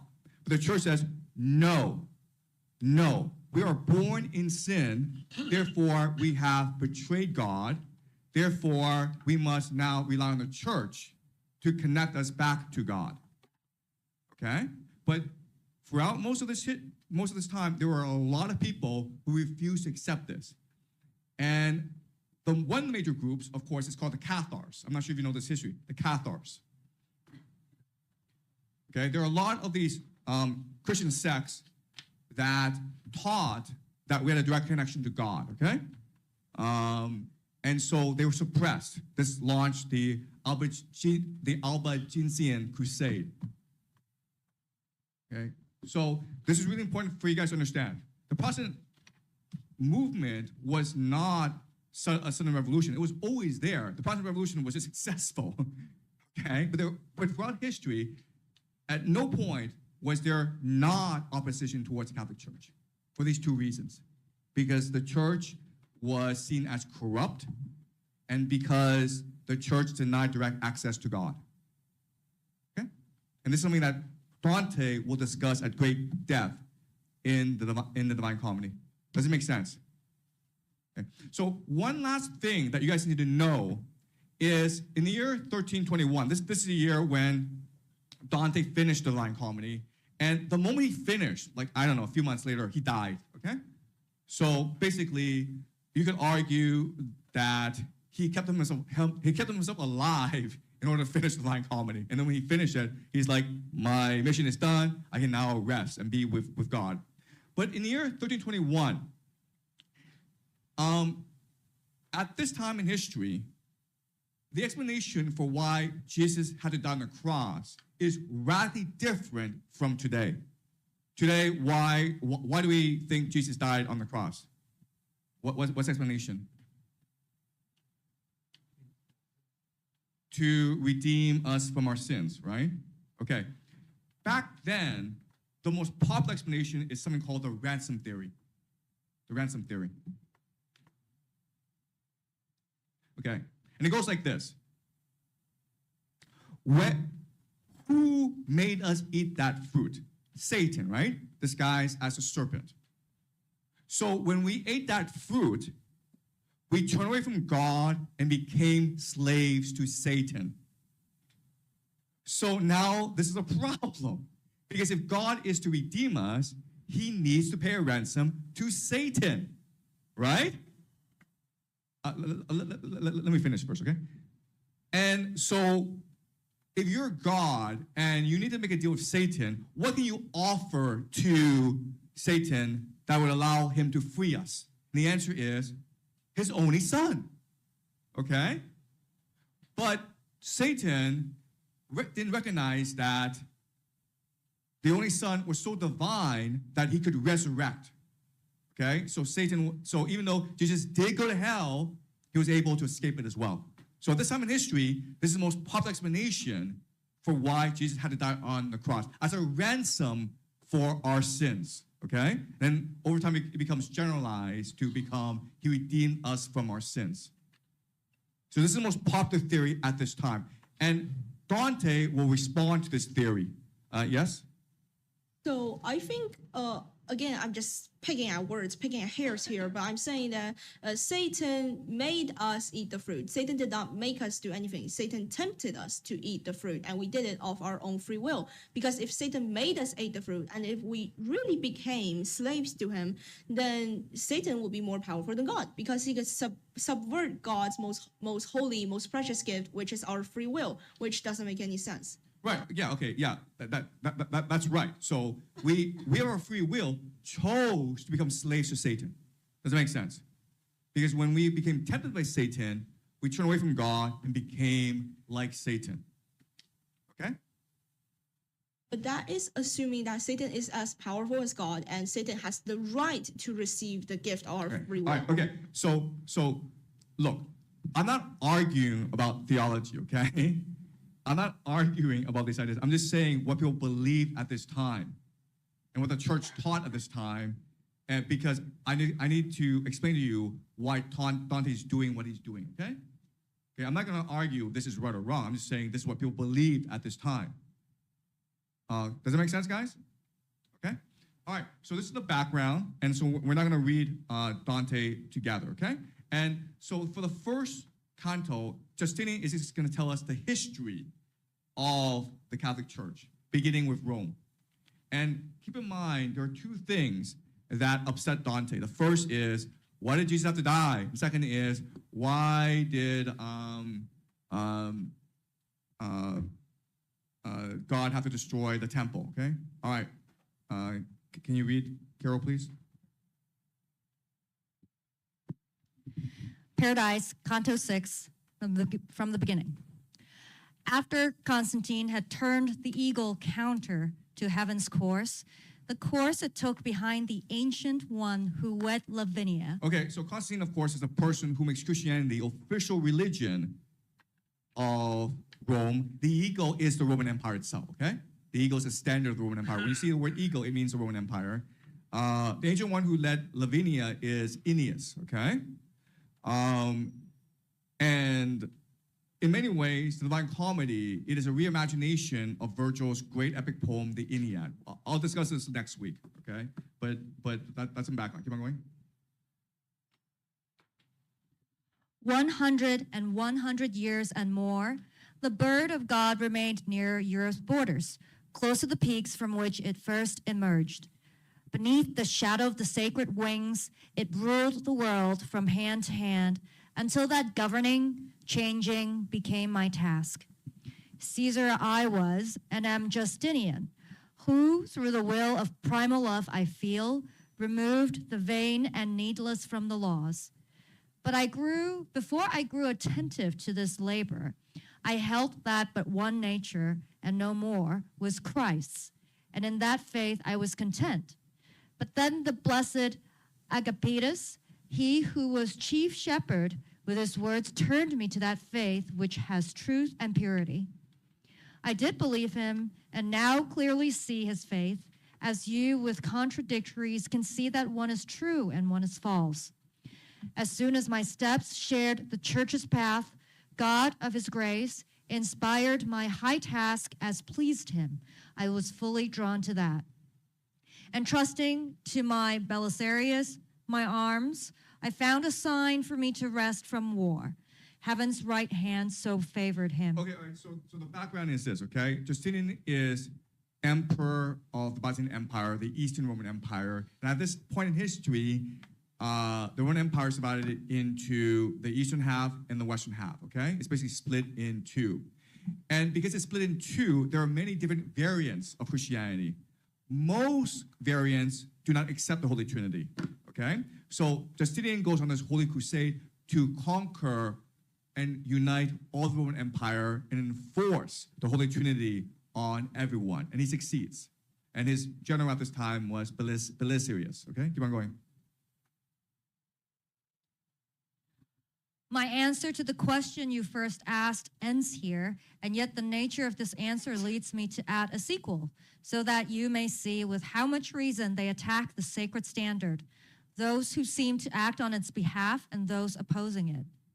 See what great virtue made that eagle worthy of reverence, beginning from that hour when Pallas died that it might gain a kingdom. You know that for 300 years and more, it lived in Alba, until at the end, three still fought three, contending for that standard. You know how, under 7 kings, it conquered its neighbors, in the year reaching from wronged Sabine women to Lucretius's grief. Okay, so the Sabine woman, Lucretius' suicide, this is all part of the early history of the Roman Republic, okay? We don't have time to go into this history, but what he's doing is summarizing the history of the Roman Republic, which then gives birth to the Roman Empire, okay? Keep on going. And what it did when carried by courageous Romans who hurried to encounter Brennus, Pyrrhus, and other principates and cities. Through this, Torquatus Quincius, who is named for his disheveled hair, the Decii and Phoebe gained the fame I gladly honor. That standard brought the pride of Arabs low when they had followed Hannibal across those alpine rocks from which, Po, you descend. Beneath that standard, Scipio, Pompey, though young, triumphed, and to that hill beneath which you were born, that standard seemed most harsh. Then, near the time when heaven wished to bring all of the world to heaven's way, serene Caesar, as Rome had willed, took up that standard. And what it did from Var to Rhine was seen by the Isère, Saône, and Seine, and all the valley floors whose rivers feed the Rhone. And what it did, once it had left Ravenna and leapt the Rubicon, was such a flight as neither tongue nor writing can describe. That standard led the legions on to Spain, then toward Durazzo, and it struck Pharsalia so hard that the warm Nile could feel that hurt. It saw again its source, and Tandros and Simois, and the place where Hector lies, then roused itself the worse for Ptolemy. From Egypt, lightning-like, it fell on Juba, and then it hurried to the west of you where it could hear the trumpet of Pompeii. Okay, so again, he's just reciting or just summarizing Roman history where, but the point is, the tone is that it is all preordained by God. The rise of Rome was so quick that it had to be divine. Then with Rome comes Julius Caesar, who will now birth the Roman Empire by conquering Gaul, by conquering everyone, basically. And it's all been preordained, okay? Nothing can stop it. Not the Carthaginians, not even civil war can stop God's plan. Keep on going. Because of what that standard did, with him who bore it next, Brutus and Cassius howl in hell, and grief seized Modena Perugia. Because of it, sad Cleopatra weeps still, as she fled that standard. From the asp, she drew a sudden and atrocious death. And with that very bearer, it then reached the Red Sea shore. With him, that emblem brought the world such peace that Janus's shrine was shut. But what the standard that has made me speak had done before or then was yet to do, throughout the mortal realm where it holds rule, comes to seem faint and insignificant if one with clear sight and pure sentiment sees what it did in the third Caesar's hand. Okay, so the third Caesar is Tiberius Caesar, right? The first is Julius Caesar, Augustus Caesar, and the third is Tiberius Caesar. Tiberius Caesar is important because this is during the time of Jesus, right? Jesus is now working as a prophet during this time. Keep on going. For the true justice that inspires me, granted to it, in that next Caesar's hand, the glory of avenging his own wrath. Now marvel here at what I show to you. Sorry, the glory of avenging his own wrath refers to the crucifixion of Jesus, right? God is angry at us. In order to dissipate his anger, he must sacrifice his only son, Jesus. Okay, this is what it refers to. Keep on going. Now marvel here at what I show to you. With Titus, afterward, it hurried toward avenging vengeance for the ancient sin. So Titus is the general that will destroy the Jewish rebellion and burn down the Second Temple. Okay, and this is and the Catholic Church teaches people at this time that this is vengeance for the Jews' betrayal of Jesus. Keep on going. And when the Lombard tooth bit Holy Church, then Charlemagne, under the eagle's wings, through victories he gained, brought help to her. Now you can judge those I condemned above, and judge how much men have offended, have become the origin of all your evils. For some oppose the universal emblem with yellow lilies, others claim that emblem for party. It is hard to see who is worse. Let Ghibellines pursue their undertakings beneath another sign. For those who sever this sign and justice are bad followers. Okay, so now what Justinian is saying is that in this time, people have misused the legacy of the Roman Empire to conduct their own wars for political gain, okay? So I said before that with the birth of the Holy Roman Empire, the church becomes embroiled in European geopolitics. And this leads to wars throughout this period. Dante is forced into these wars because right now in history, this about the year 1300, the Ghibellines and the Guelphs are at war with each other. The Guelphs support the Pope. The Ghibellines support the Holy Roman Empire, or the other way around. I can't remember it, okay? And what happens is the Guelphs, and Dante's part of the Guelphs, they defeat the Ghibellines. And so the Guelphs control Florence. And then what happens next, of course, is, you guys know? The Guelphs divide into two factions, the blacks and the whites. And these are before the same political party, and now they're fighting each other for power. And at first, the whites win and exile the black Guelphs. The black Guelphs then stage a combat and then kick out the white Guelphs, which exiles Dante, okay? And what Dante is saying for Justinian is that this is all a corruption of the teachings of the church, okay? The church should not be involved in temporal politics. We should not be fighting for the legacy of Rome, okay? Keep on going. And let not this new Charles strike at it with his Guelphs, but let him fear the claws that stripped a more courageous lion of its hide. The sons have often wept for a father's fault, and let the son not think that God will change the emblem of his force for Charles's lilies. This little planet is adorned with spirits whose acts were righteous, but who acted for the honor and the fame that they would gain.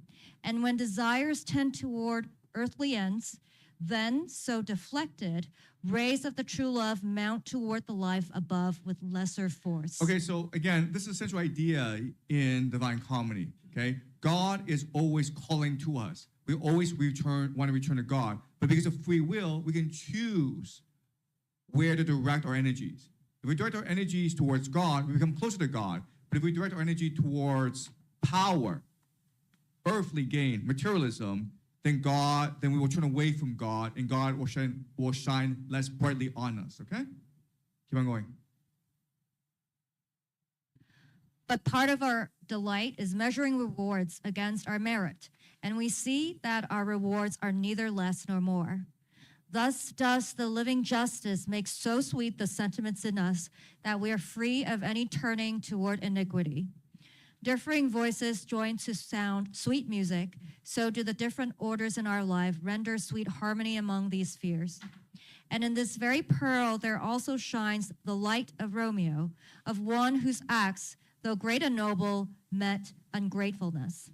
And yet those Provençals who schemed against him had little chance to laugh, for he who finds harm to himself and others' righteous acts takes the wrong path. Of Raymond Berenger's 4 daughters, each became a queen, and this poor and a stranger Romeo accomplished. Then Berenger was moved by vicious tongues to ask this just man for accounting, one who, given 10, gave Raymond 5 and 7. And Romeo the poor, the old, departed, and were the world to know the heart he had while begging, crust by crust, for his life bread, it, though it praise him now, would praise him more. Okay, so this is very similar to the message of Jesus, okay? What Jesus taught his followers is all this wealth that we see in this world, it's a false wealth. It's nothing, it's poverty. The true wealth is with God.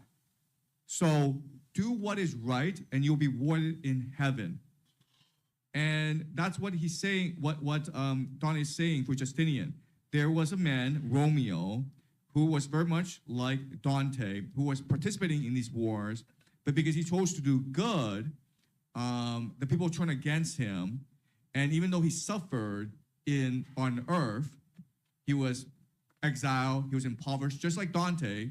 Ultimately, he was given a tremendous reward in heaven, okay? So make your choice. You can either choose a life of wealth here, and a life of poverty up there, or a life of poverty down here, and a life of poverty up there, okay? It's entirely your choice. It's your free will, okay? All right, so what's happened is that we now know the official story of the Catholic Church, as told by Justinian, but again, this raises a question for Dante, which is, tell me exactly why Jesus had to kill himself again?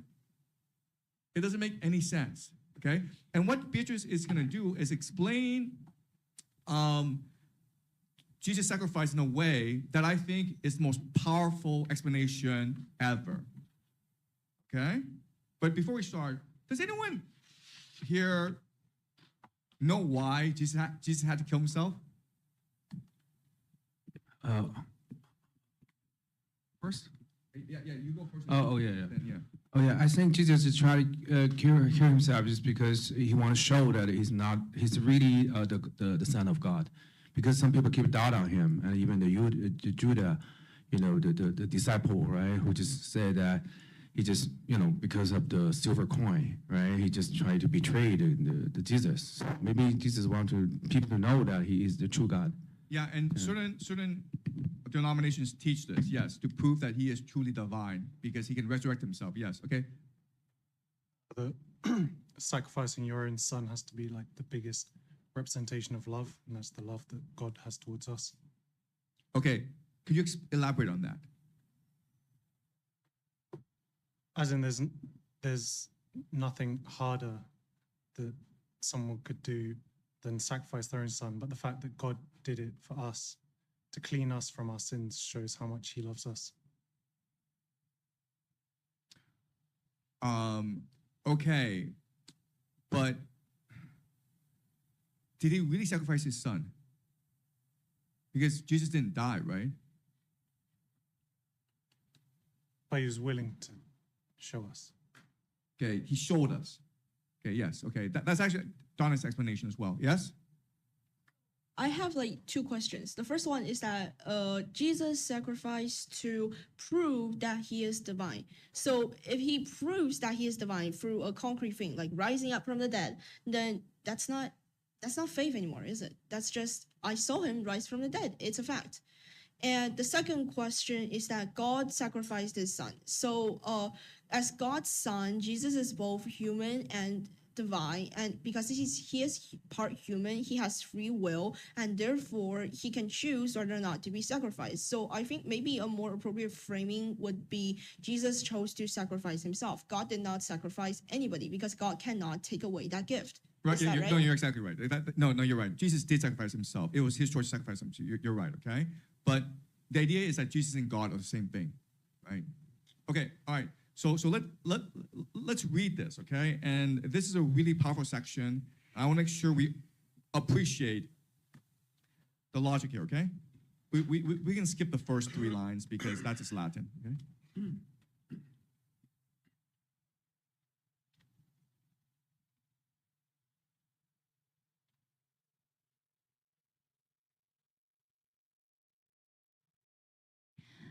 Thus, even as he wheeled to his own music, I saw that substance sing, that spirit flame above whom double lights were twined.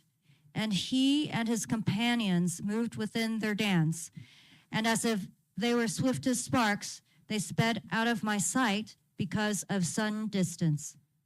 I was perplexed, and to myself I said, tell her, the lady who can slake my thirst with her sweet drops. And yet the reverence that possesses all of me, even on hearing only bee and ice, had bowed my head. I seemed a man asleep. But Beatrice soon ended that, for she began to smile at me so brightly that even in fire, a man would still feel glad. According to my never-erring judgment, the question that perplexes you is how just vengeance can deserve just punishment. Okay, all right. Okay, this is a really important sentence, okay? What it means is God should be angry at us for betraying him, for eating the fruit when he told us not to, okay? This is just vengeance. He should be angry at us. But why would it involve the sacrifice of his only son, right? Just punishment. Why should this man who's innocent, Jesus, have to sacrifice himself in order to appease God's anger at us? That doesn't make any sense, right? Okay, keep on going. But I shall quickly free your mind from doubt and listen carefully. The words I speak will bring the gift of a great truth in reach.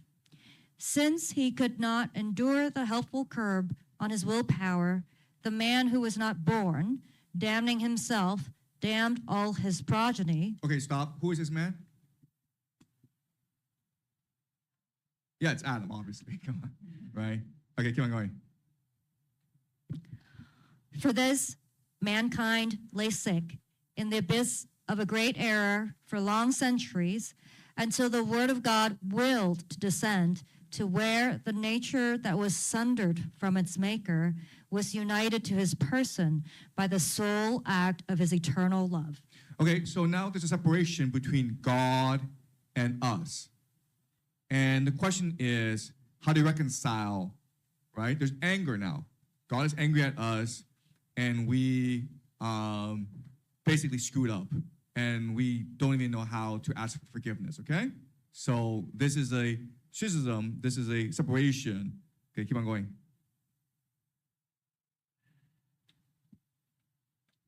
Now set your sight on what derives from that. This nature, thus united to its maker, was good and pure, even as when created. But in itself, this nature had been banished from paradise because it turned aside from its own path, from truth, from its own life. Okay, so we were born good, okay? And we know we're born good because in the Bible, it says that when God created man, God breathed the spark of life into us, okay? So there's an essence of God within us. Therefore, we are born good. But because of free will, we can choose to do stupid things. We can choose a path of evil. And once you pick a path of evil, what often happens is that it becomes like a snowball, okay? Rolling down and accumulating. So we do one stupid act, then we do another, then we do more evil, and it keeps on going. And we don't really know how to get back on the correct path. Okay, keep on going, Carol. Line 40. Thus, if the penalty the cross inflicted is measured by the nature he assumed, no one has ever been so justly stung. Yet none was ever done so great a wrong. If we regard the person made to suffer, he who had gathered in himself that nature. Thus, from one action issued differing things. God and the Jews were pleased by one same death. Earth trembled for that death, and heaven opened. You need no longer find it difficult to understand when it is said that just vengeance was then avenged by a just court. But I now see your understanding tangled by thought on thought into a knot, from which, with much desire, your mind awaits release.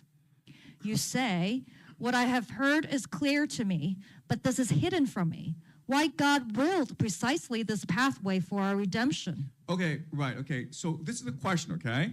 If you are God and you are infinite and eternal, why do you have to pick a particular way in which an innocent man, Jesus, was punished?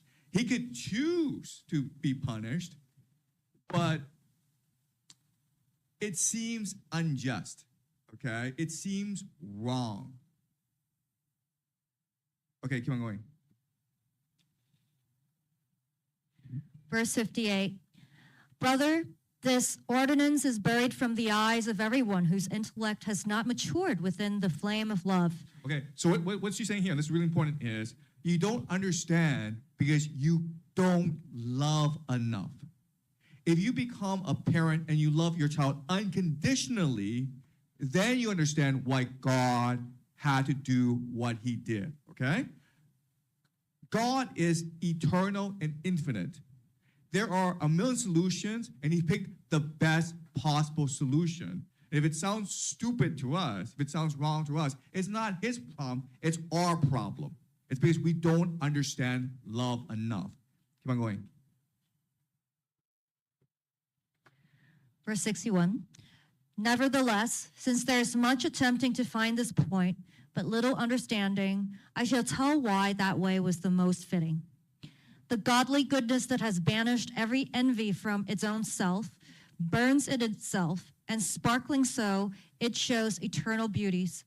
All that derives directly from this goodness is everlasting, since the seal of goodness impresses an imprint that never alters. Whatever reigns from it immediately is fully free, for it is not constrained by any influence of other things. Even as it conforms to that goodness, so does it please it more. The sacred ardor that gleams in all things is most bright within those things most like itself. The human being has all these gifts, but if it loses one, then its nobility has been undone. Only man's sin annuls man's liberty, makes him unlike the highest good, so that in him the brightness of its light is dimmed. Okay, stop. Okay, all right. Okay, so do you guys understand what he's saying? What Beatrice is saying is that God is perfect. God is pure love. God is all generosity, all forgiveness, all truth. And we were created in his image. And so we share all his qualities. The problem is we have free will and we are immature. And the moment we choose to sin, we turn away from God, and therefore we lose our divinity. And once we pick this path, we can only compound our own mistakes, our own evil. Okay, does that make sense? The moment we turn away from God by sinning, we're lost now. Okay, keep on going. Verse 82, and man cannot regain his dignity unless, where sin left emptiness, man fills that void with just amends for evil pleasure. For when your nature sinned so totally within its seed, then from these dignities, just as from paradise, that nature parted, and they could never be regained if you consider carefully by any way that did not pass across one of these fords, either through nothing other than his mercy, God had to pardon man, or of himself, man had to proffer payment for his folly. Okay, all right. So, okay, what you're saying here is, okay, we screwed up, and this is the worst thing that we could have done, okay? And now there are only two ways to redemption. The first way is if we make amends, okay? But there's a problem with that. What's the problem with that? How can we make amends for the original sin? Okay, first of all, what is the original sin? Do you guys know what the original sin is? Yeah, go ahead first, and then you, okay? We ate from the knowledge. But what is that? What motivated us? Yes, and then you. Like I know you know, okay, but yeah. Go ahead. So basically, like there was the Garden of Eden, and there was Satan. He turned into a snake, and he was like, "Hey, Eve, eat this apple." And Eve. It wasn't an apple, by the way. But why do we do it? Why do we eat the fruit? Because the problem that God has with it is that we disobeyed him. He told us, "Don't eat the fruit," and we ate the fruit. Why was he angry at disobedience? Sorry, go ahead. The fact that we want to become God. Exactly. Okay, do you understand? The problem was not disobedience. The problem was the serpent told Eve, you eat this fruit and you'll become like God. Meaning we want to overthrow God. Okay? This is the original sin. Not the stupid fruit, okay? Who cares if you eat a fruit? The original sin is our hearts became evil. Our hearts became so evil and vicious that we wanted to kill God and become God ourselves. That is the issue. Yes?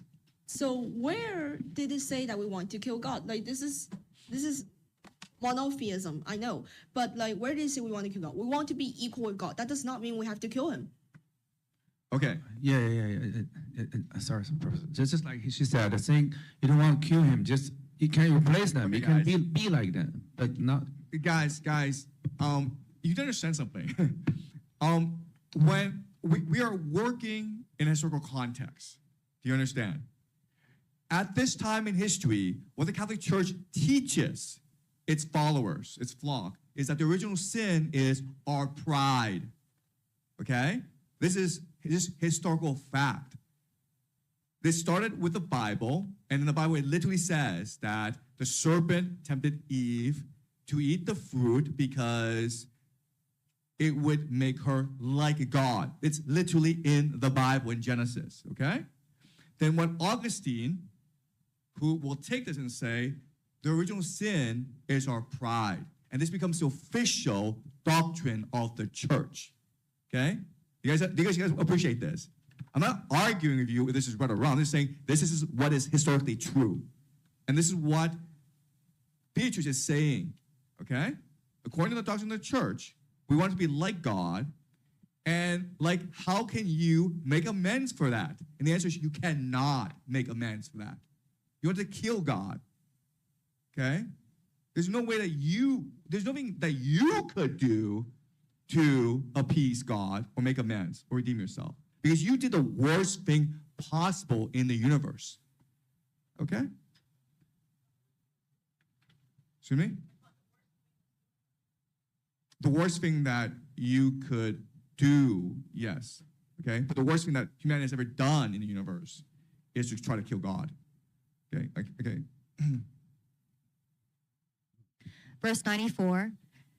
Now fix your eyes on the profundity of the eternal counsel.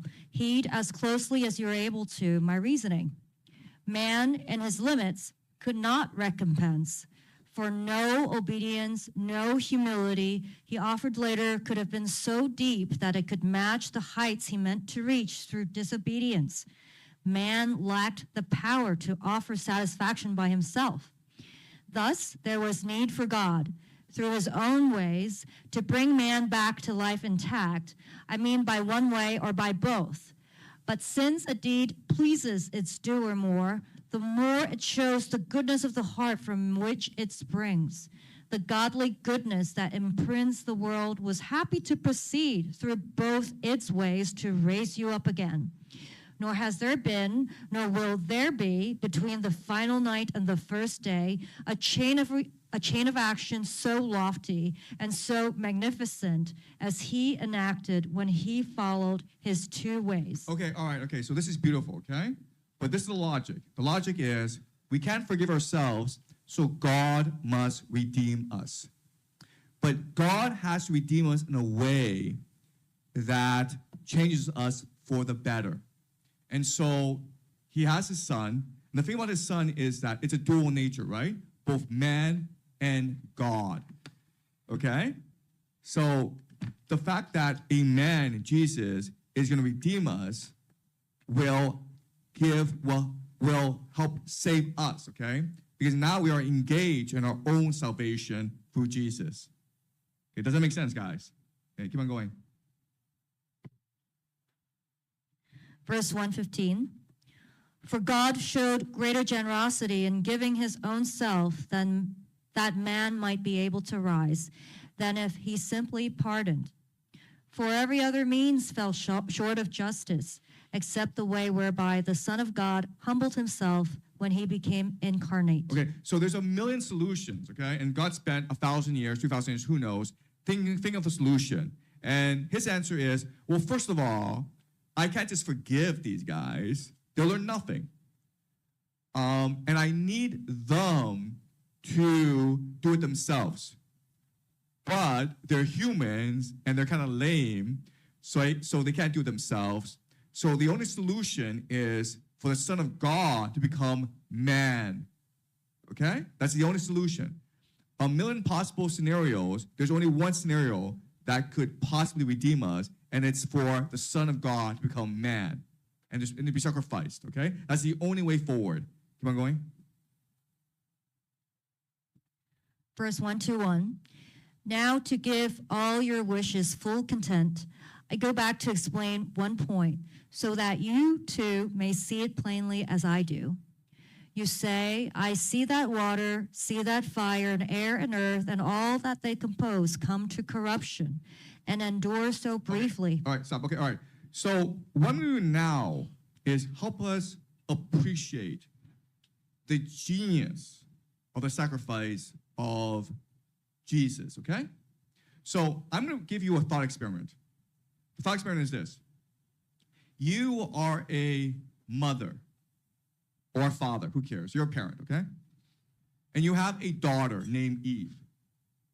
And one day you bring home a dog, okay? And Eve asked you, do you love this dog more or do you love me more?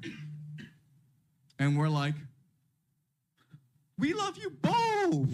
Come on, man. Of course we love you both. And then Eve's like, okay. Then Eve can't sleep because she's really disturbed by this question. Does my mother or father love me more or love the dog more, okay? So then she comes up with this brilliant solution to solve this problem, which is she kills the dog. Right? She's like, I'm gonna kill the dog. And that's gonna show me if my parents love me more or love the dog more, okay? Now, as the parent, you're completely screwed, okay? Because let's think about this. What do? You told Eve you love them both. You love both the dog and Eve, your daughter. Your daughter's confused by this, and so she's like, well, I'm curious now who my parents really love, so I'm going to kill the dog and see what happens. Okay? And so what do? Maybe I would like to say that this dog is the dog I love most, and you're the daughter I love most. So if in that Your case, dog's dead. Yeah, if in that case, the girl do not like to test it because she knows that he's the only one. No, the dog is dead. Oh, he's already dead. Yes. So what do you do? I, I would, I mean, in the context of Jesus, you punish yourself in a way. So they would see that what you did hurt them more. And so to forgive them, you have to punish yourself. Yeah, okay. So that's the logic, okay? All right. So like because you're kind of screwed, okay? If you don't do anything, what's Eve gonna do next? Kill more animals, okay? So you cannot do nothing. You can't be like, I forgive you, Eve. Oh, you're just a kid. Don't worry about it, okay? You have to do something, okay? But if you punish her, that proves to her you love the dog more, right? So anything you do, you're kind of screwed. So your only solution, okay, of a million possibilities is you punish yourself. You hit yourself to show Eve, I have to punish you, but and you punish yourself. And when she sees that, what does she think? She thinks, my father, my mother truly, truly loves me. And will she ever kill an animal again? No, okay? Because she's seen what will happen if an animal dies. The parents will suffer. And so she's convinced by the love of the parent, and therefore she's now fully committed to loving her parents to the best of the ability, okay? That's the logic behind the sacrifice of Jesus, to show all of us that God truly loves us so that we can now return to loving God. This is a reconciliation, okay? Does it make sense, guys? Yes? I think this is a very strange metaphor because if I was the parent, I would send Eve to therapy. Like, I think You would send what? I would send Eve to therapy. Like, I think this is a very absolute situation. Like, it's either punishment or it's allowance. Like, why couldn't there be a middle? Why couldn't there be education in the middle? Okay. You send Eve to therapy. Okay. What does the therapist tell Eve?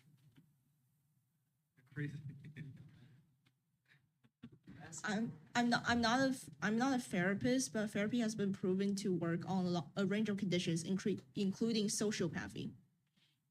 Okay, but we're just doing this as a thought experiment, okay? All right. You know what?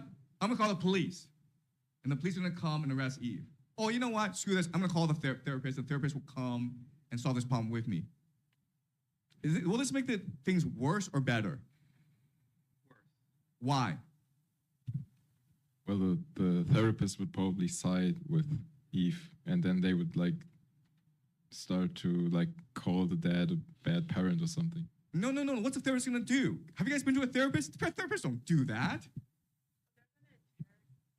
They're gonna interrogate Eve, and that's probably gonna make her very uncomfortable. So A therapist will probably make her take pills, okay? Yeah.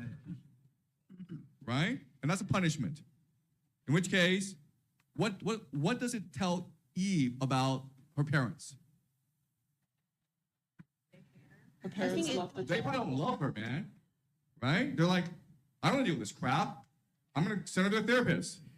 Yeah? No, I think that's, to be honest, I think in the context of this metaphor, that is a really irresponsible way of thinking because as a parent, I am not a psychological expert and I do not have the resources to help my child. And to help my child, I have to give my money and give my time to someone who is more licensed, who is more qualified than I am to help my child. What?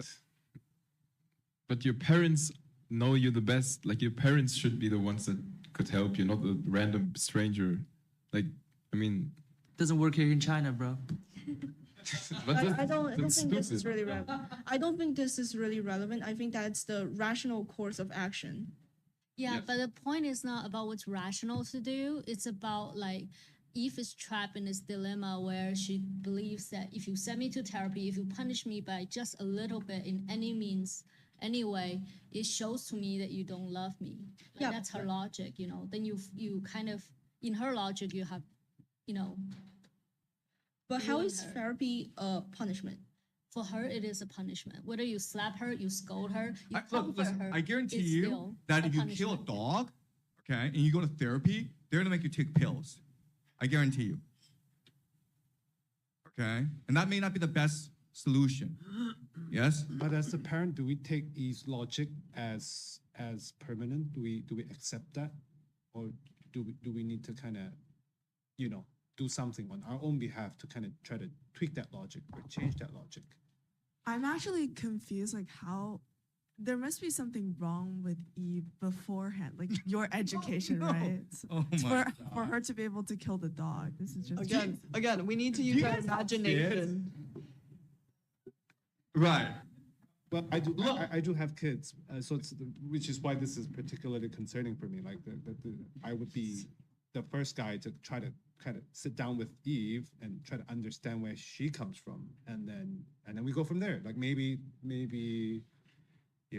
Listen, I have 3 kids, and any of them could pull this crap on us. I mean, like, that's just how kids are. I mean, like, I'm not saying my kids are gonna do this, but I'm saying, like, I can imagine them doing this crap on me. Yeah. So I noticed that a lot of you have like issues with outsourcing help for your kids. Well, what I have to say is, your kid needs food and your kids needs water, right? So as a parent, are you going to farm the food yourself and get the water from the river yourself because you want to do everything for your kid because you're the one who knows them best? Of course not. But I don't understand why you're convinced that a therapist knows exactly what he or she is doing. You're convinced that a stranger with a PhD knows more about the child than you, the parent? Yes, I'm convinced that they know more than you. I'm not saying that they know everything. I'm convinced that they know more about the child's behavioral patterns than you do. Okay. But then there's the question of risk, right? Like the therapist has different skin in the game than you as the parent. So naturally, even though the therapist might have the set of tools, the application of those tools coupled with the risk you take as the parent to the kid, I think in the end, the parent, it still falls on the parent. Okay, are you okay with this scenario, okay? Let's just say God's like, you know what? I really shouldn't send my son to crucify himself. That's kind of stupid. I don't know what I'll do. I'll create this alien species, okay, that is infinitely wise, and I'll have them come and rule over humanity. Are you okay with that? It depends on what way they're winning over you. The thing about therapy that most people don't realize is that the therapist doesn't force you to believe anything. The therapist doesn't yell at you. The therapist asks you, and they subtly guide you towards something better. They give you a choice. They give you your free will. They respect your free will. That's what a lot of people don't realize. Okay, so you and I are just have to disagree about therapists, okay? All right? Therapists don't actually, well, it doesn't matter, okay? All right? Okay, but we're trying to explain the logic of Dante, right? And this is a really beautiful explanation. And I think it's a very convincing explanation for why Jesus had to die, okay? It is not about redemption. It's not about justice or vengeance. It's really about inspiration and education, right? Because once we've seen and once we know that Jesus killed himself for our sins, it gives us a spiritual power and it makes us closer to God. And this is why this marks a radical turning point in human history. Does that make sense, guys? Okay? Because before you ask yourself, why is it there are 2 billion Christians in the world? I'm not a Christian, by the way. And why is it that everyone says that Christianity marks a radical turning point in human history? And now Dante provides an answer, okay? Because the death of Jesus, the sacrifice of Jesus, is able to rekindle a spark in us that was once lost. Okay, it's drawing us closer to God. Before we were on the wrong path, we were in a desert, and we were lost, and now we see the light, and we're moving towards the light. Okay, all right. So do you guys understand the logic here? All right. Any questions about this? Okay. All right. But you can also see, and this is really important, guys, this beautiful explanation also subverts Catholic theology. Okay? Do you understand? Because before, Catholic theology was based on vengeance and justice. Now it's based on love and sacrifice. Does that make sense, guys? Okay? Before, the operating principle was one of fear, of vengeance. Now it's just love. Everything happens because God loves us.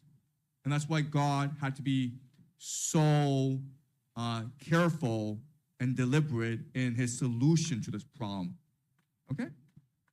Got it? All right, let's keep on reading. Verse 1 to 7. And yet these two were things created. If what has been said above is true, then these things never should be subject to corruption. Okay, all right, so the question is, if it is true that God is perfect, everything God does is perfect, why does imperfection exist in the world? For example, our bodies, right? Our bodies are imperfect. We feel pain. We die. So why is there imperfection in the world? Keep on going. Verse 130. Brother, the angels in the pure country where you are now, these may be said to be created, as they are in all their being.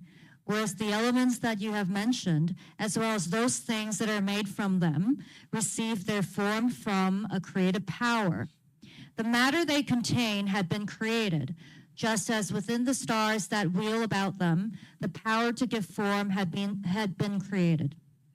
The rays and motion of the holy lights draw forth the soul of every animal and plant from matter able to take form. But your life is breathed forth immediately by the chief good, who so enamors it of his own self that it desires him always. So reasoning, you also can deduce your resurrection. You need but remember the way in which your human flesh was fashioned when both of the first parents were created. Okay, all right. Okay. So, why is there imperfection in the world? Why is it that plants wither and die? Why is it that we wither and die? Why?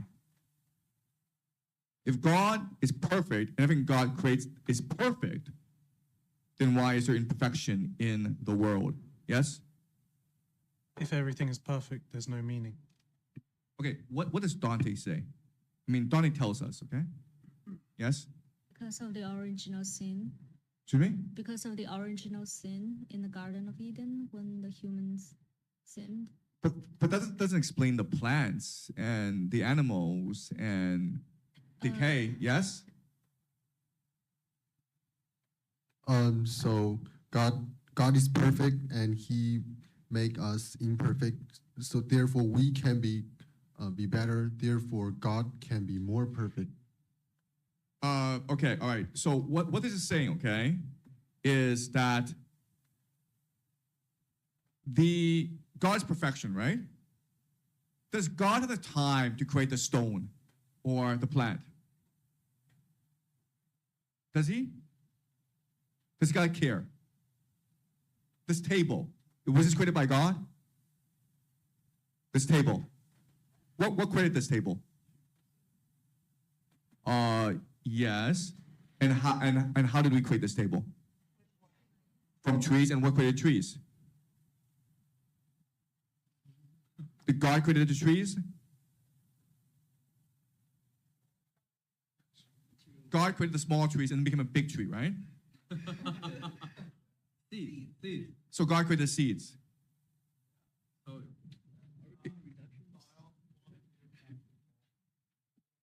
Okay. Right, so do you guys understand? God created the laws of the universe. Do you understand? The laws of the universe is what gives rise to plants, where seeds that become trees, right? That's following the law of the universe. But it was God who created these laws of the universe, and then God lets these laws of the universe do what they do. Okay, do you understand? So it's God who created the laws of physics, who are governed by the laws of physics. Okay, how are we different from the other creations in the world? Okay, all the other creations in the world are governed by the laws of physics and biology and chemistry. Okay, these laws are perfect. These things that are created are not perfect. We are different. How are we different? Yes? We have consciousness and we have free will. So we can like direct our own fate, and we can like subvert some laws that like animals are bound to. For example, like instincts, we can suppress instincts. Okay, yes, but like I'm asking you how this happened, right? Because God creates the laws of the universe, which then gives rise to everything, including us.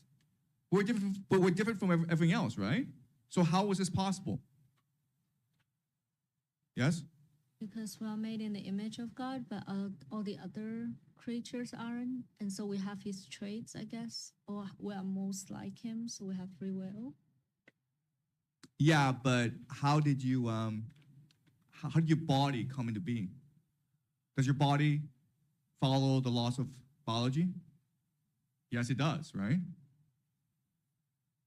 So what happened? Why are we different from animals or trees? Oh, yeah, maybe, okay. Yeah, according to the Bible, I remember it's Genesis, it said that the God who just did not like the human to eat fruits, right? But the human just choose to eat the wisdom fruit.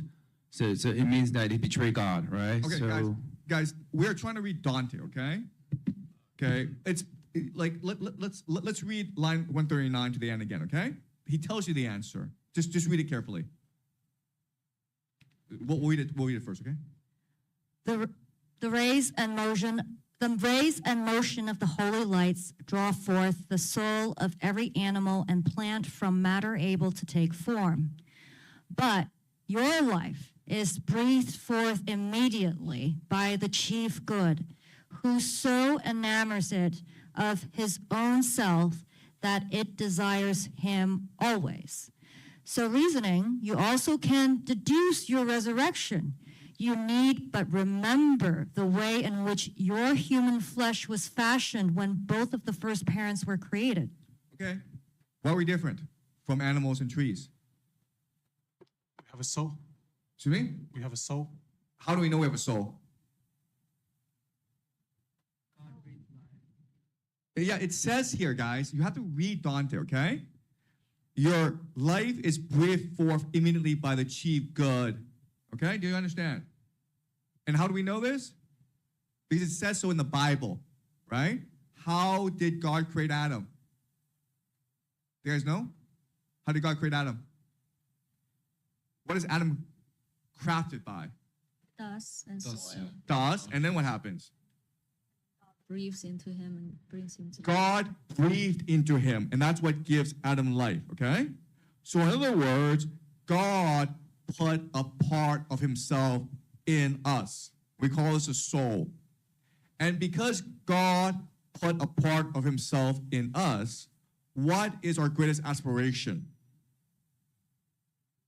to desire him. To return to God, you understand? It's like, I give you my finger, okay? And like, my finger is like, I would rather be part of a whole, okay? So your finger is always desiring to return to him. Do you understand? Okay? So that's what this is saying. This is saying that God breathed himself into us. There's an aspect of God in us, and this aspect is always looking to return to God. But at the same time, God is always calling for us to return to him. Okay? And this is a fundamental logic of the universe. Everything we do is because we want to return to God. Okay? It doesn't mean we know how to do so, but we want to do so. Right? Does it make sense? Then why do we need to live in the first place? Like why do we need to live? Why did God create Adam? What does the Bible say? Why did God create Adam? unwanted relationship. He was lonely, man. Yeah. He wanted to know himself. He was lonely. Right? Yeah, yes? So I have a question. So according to this theoretical framework, like you have humans and you have other life, as in plants and animals. So technically, plants and animals are closer to God than we are because they live in perfect, almost blind obedience to God's natural laws. That is the laws of physics and the laws of biology, while we humans consistently defy these laws. No. That's the complete opposite of what I just said, yes? None of them have souls. Okay, so God creates a universe. The universe is governed by these laws that he creates, okay? The laws of physics. This gives rise to everything, including evolution, which creates us, right? What makes us unique is God touched us. God put a part of himself into us. And this part of ourselves that we don't really know, the soul, what it always desires is return to the whole. We're apart, we want to return to the whole, okay? Everything we do is because we desire to return to the whole. Okay? Does that make sense? Okay, that's our greatest desire, to return to the whole. We may not know it, we may be ignorant of it, but that's what we truly aspire to. Okay? All right. So reasoning, you can deduce your own resurrection. You need to remember the way in which your human flesh was fashioned when both of the first parents were created. What does this mean? What's the message here?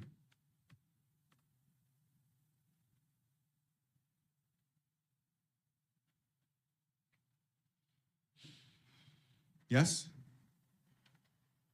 Go ahead.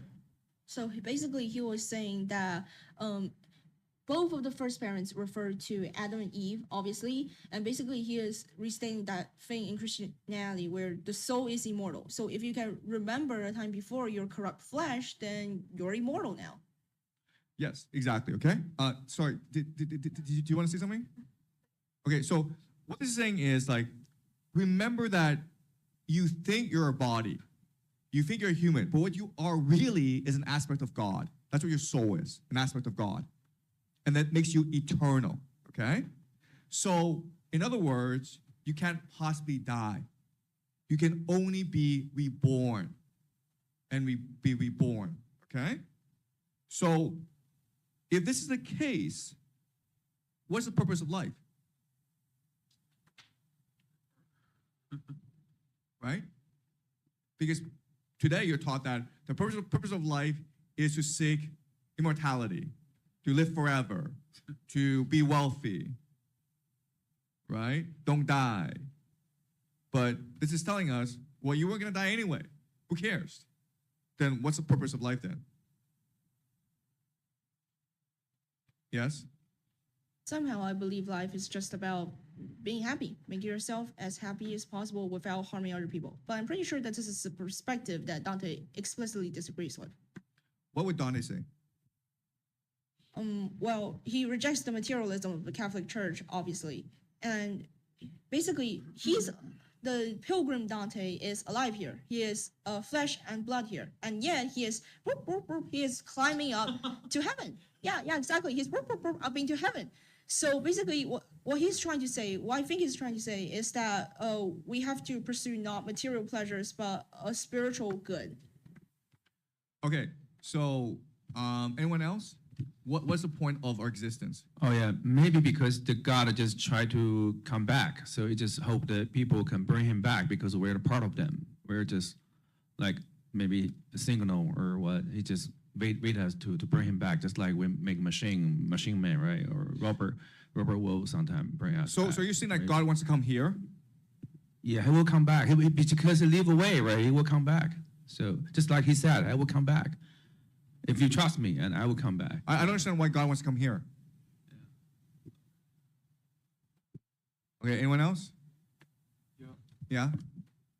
I think in the last few lines, he kind of says that we want to desire him, so to know him and become like him, I guess. And just like even in paradise, you want to get closer to him, even in paradise. Yeah, but I'm saying, how do you do that then? I guess to know him and be more like him or desire. I know, but I'm for it? saying how, right? I think Dante would say the point of life is to love and to imagine, use Yeah. imagination. Okay, so these things are the same thing. The goal is to love. Okay? Why would that be the most important thing you can do in life? Yeah? Because God is love. I understand that God is love. But what's different? But what's different between our world and His world? Why are we here?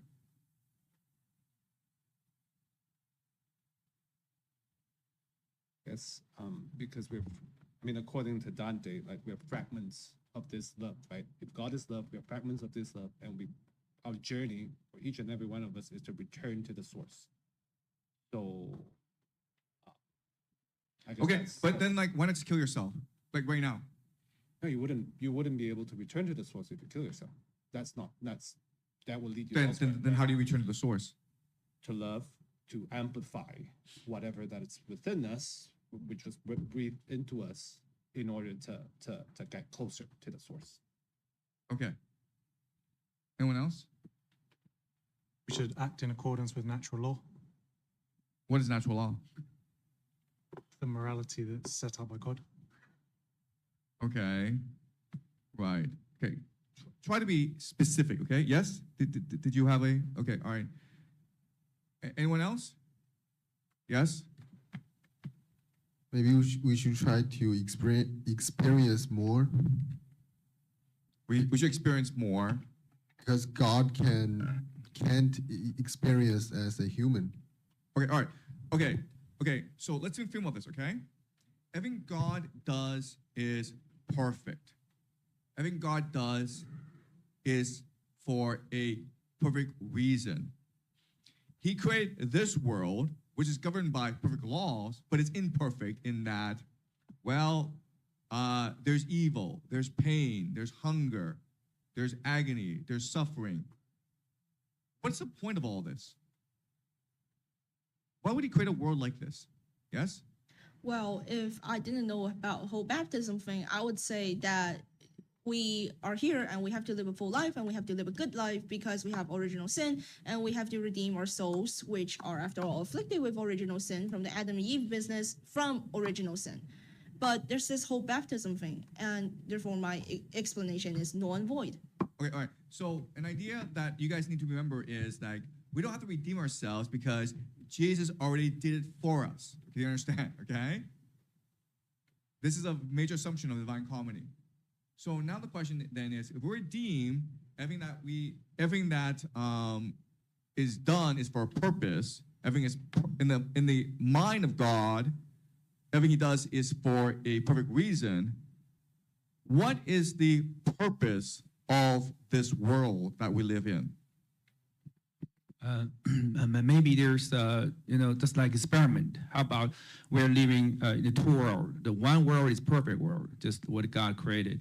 There's no misery, no thing, everything is perfect. But the other world is like us, where maybe just like hell, we're in agony and we're in despair. So maybe God try to test or try to make experiment, just like we put the rats into two mazes, right? And try to find out if we just give them the food and like to circle around the maze. So the rat will try to knock down the door and try to find the food. So maybe. Yeah. Yes, go ahead.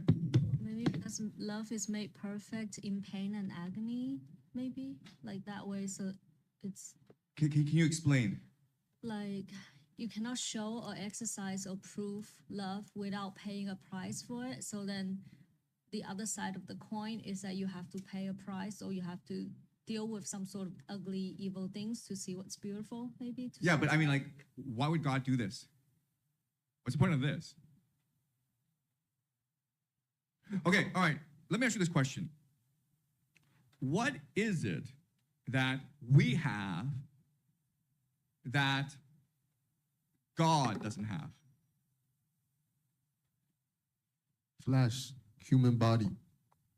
Okay. Is that impressive? Mortality. Mortality, death, yes. Imperfection. Imperfection, yes. Evilness. We can be evil, yes. Okay. Okay, let's now step back and think about what's happening, okay? Beatrice and Dante are together, right? What's the relationship? What is the relationship? Teacher student. Exactly. It's a teacher student, right? Because Dante's asking questions and Beatrice is providing answers. Are Beatrice's answers perfect? Are they perfect? Are they the absolute truth? Yes, they are.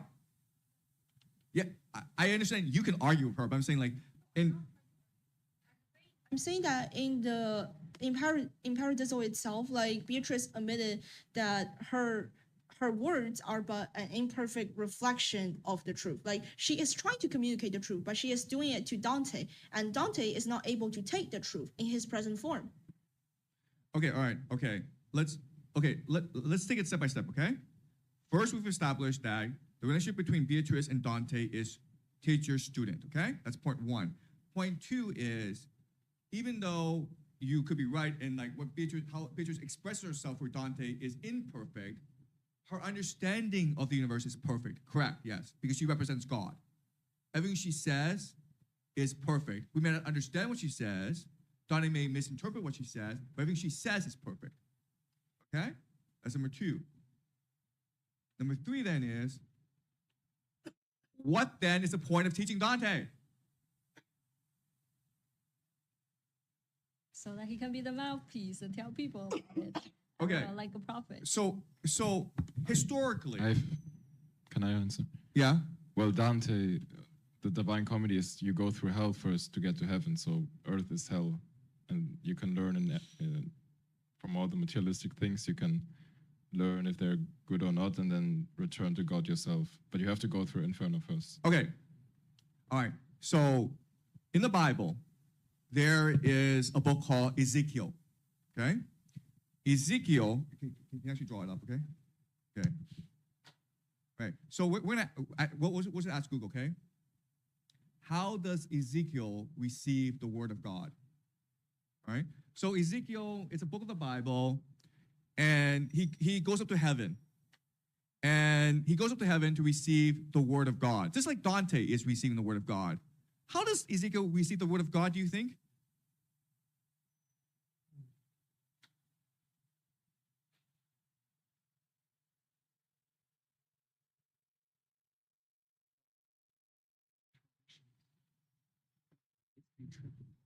Okay, so AI is stupid, okay? No. If you read the Bible, okay, how does Ezekiel literally receive the word of God? To me? Could speak to God. He had a relationship with God. No. What God did was take the scrolls, right? The scrolls carry his message, and then what did God do? He stuffed it into the mouth of Ezekiel, and Ezekiel literally ate it. Do you understand? If you want to make sure the prophet delivers the right message, you stuff it down his throat. Do you understand? So why is Beatrice wasting all this time dealing with Dante? Yes? Did Ezekiel agree to have this stuff down his throat? So like Dante is going through this experience and not just have all of the information stuffed down his throat, because the journey is what matters more than the information. Don't you think accuracy matters more? Like if God wants to deliver a message to his people, don't you think like accuracy matters? Right? I think it's not about like, maybe it's the idea that it's not the end result or the accuracy. There's not a right answer, but it's the individual transformation and the individual journey that matters more. Why though? I'm trying to figure this out, okay? I'm trying to figure, okay, like in Ezekiel, you can just stuff the message down a person's throat so that he never forgets it, okay? And he must quote it word for word, right? But not only does Dante, but not only does Beatrice not stuff anything down her throat, but what happens after Dante goes home? Do you guys remember what happens after he goes home? He forgets a bunch of things. He forgets everything. Not everything. Basically everything, okay? This is like really weird to like for God to deliver a message to people. Like, let's pick a guy who I have to teach, and then he'll probably forget most everything I teach. Then he's gonna go back and he's going to have to remember everything, okay? This is a really silly way of doing things. But God is perfect. Everything God does is for a reason. So what's the reason?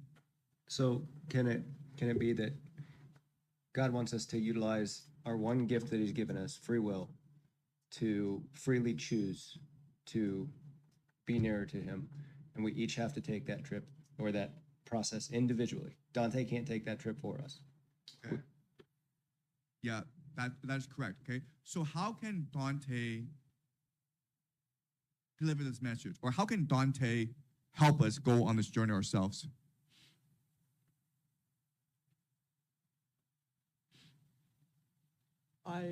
By writing this book. Exactly. There you go. This is why this had to happen, okay? What is it that we have that God doesn't have? How is Dante able to write this? We have a concept of space and time. So like How did Dante write this? Yes? Oh, I know. We don't know things. God is all knowing. God knows everything. So we can. How did Dante write the Divine Comedy? Dante is channeling God. He channeled God, but it was through him, right? So what did he do? One thing that he utilized, the things that he was trying to preach against, as in logic and rationalism. What did he use to create this thing? Pencil and Do you guys not have it? Imagination. The imagination. You understand? What's it that we have that God cannot have? The imagination. Why cannot God have imagination? He's perfect. You understand? If you're perfect, you know everything.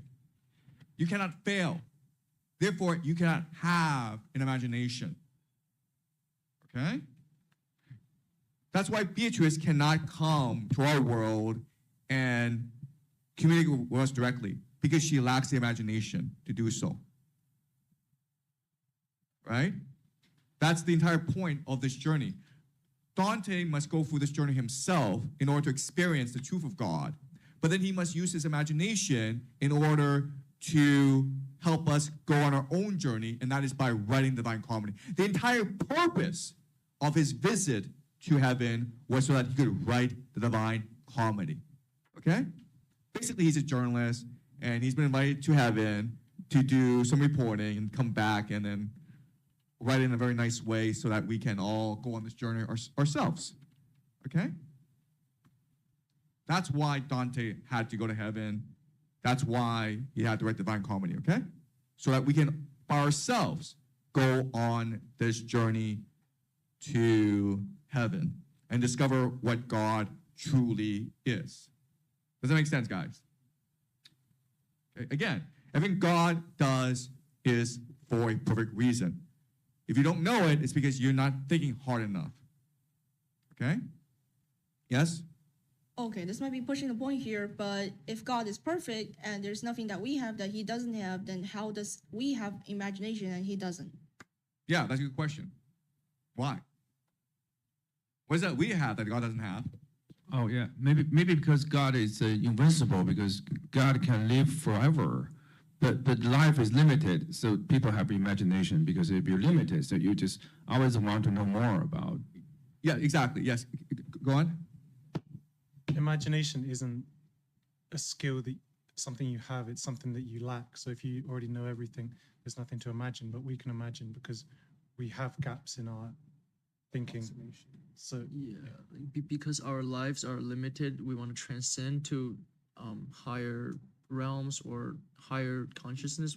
That's why we imagine. Okay, yeah, but the major point is that what Dante is saying is that we humans are not lesser beings. We are co-equal with God. Because even though God has perfection, we have imagination. And so if you're God and you're trying to extend the boundaries of the universe, right? You're trying to create more things in the universe. You can't do so yourself because you're perfection, okay? So you must use humanity. So everything that happens is for a divine purpose. You understand? And as you say, the reason why we have the imagination is because we have bodies. And our bodies can suffer, bodies can feel pain, bodies can die. And what excites the imagination is the fact that we can ask questions, we can make mistakes, we can not know. Okay? Does that make sense? Yes? So we're going quantity over quality here, right? Because God could create anything he wants, but he is absolutely perfect. So he is tired of having to create everything. And so he wants people to create more things that he couldn't think of. But these things are going to be imperfect because these people who create are going to be imperfect too. Is that right? Okay. So let's just say you're God, okay? And you want to create a perfect world. And you do create a perfect world. What's the problem with that? It becomes eternal, right? What is eternity? Nation, nothing ever changes. Eternity is death. You understand that? Eternity is death. So your only solution to life is infinity. Does that make sense? God is eternal, we are infinite. Love is eternal, the imagination is infinite. Okay? God is not capable of the imagination, therefore, God had to create us. Okay? Does it make sense to you guys? Yeah. Well, actually, I think God maybe just want to us forever because in the Bible is that the people they don't need to wear clothes. They're naked and they got surrounded by light. They're in the light ball, so I mean they will live forever. But just because the people will just try maybe out of curiosity, so is lured by the snake. So he just eaten, right? So he just eat fruit. And there's another tree. Instead of the tree with the fruit, with the wisdom, there's another tree that is the longevity. But the people just choose to pick the fruit from the wisdom. Okay, all right. Yeah. Okay, yes? Well, I have a unrelated question. So, why haven't anybody else traveled to paradise and write a book just like Dante? Well, why there's billions of people that only Dante have went to paradise and wrote a book? What's the answer? Well, I don't know if I can answer a question, but I do, just like maybe I was in my dream that I can see something in my dream that I was in hell, and in hell, and people just feel suffered. But there's another place that I also can saw in my dream is that people saying everything is for free, everything is for free. So that's really chaotic. Yeah, maybe there's so many universe. Some of the universe just people just like beast. Some of the universe. Why people was is there a perfect. Jesus? Why couldn't there be a second Jesus? There was only one Jesus. Why was there just one Jesus? Someone else can't come and be another Jesus? Why not? Because Jesus is a facet of God, and if another Jesus comes in and also says, "Oh, we're gonna redeem you of all your sins," then that's basically saying the first Jesus didn't do his job. So the first Jesus will be imperfect, and that wouldn't be very nice. That wouldn't. Okay. So I think Dante was a messenger from God. Okay. So you asked a question earlier today. How was Dante able to do what he did? Okay, so here's some facts about Dante. The man died without a country. He was in exile. He was living off the generosity of his patrons. And after he finished the Divine Comedy in 1321, he died a few months later. Okay? He didn't experience any fame. He was never paid for the Divine Comedy. And as you can see, it is really hard. Okay? It's hard for us to read it, but imagine how hard it is to write it. But he was doing it without a particular reward. What was his reward for doing this? He was not famous in his time. He became famous later. In fact, while he was alive, he was despised by his own people, the Florentines. In fact, the Catholic Church was so angry at him, they actually wanted to dig up his body and burn him at the stake. Okay? So, what motivated the man?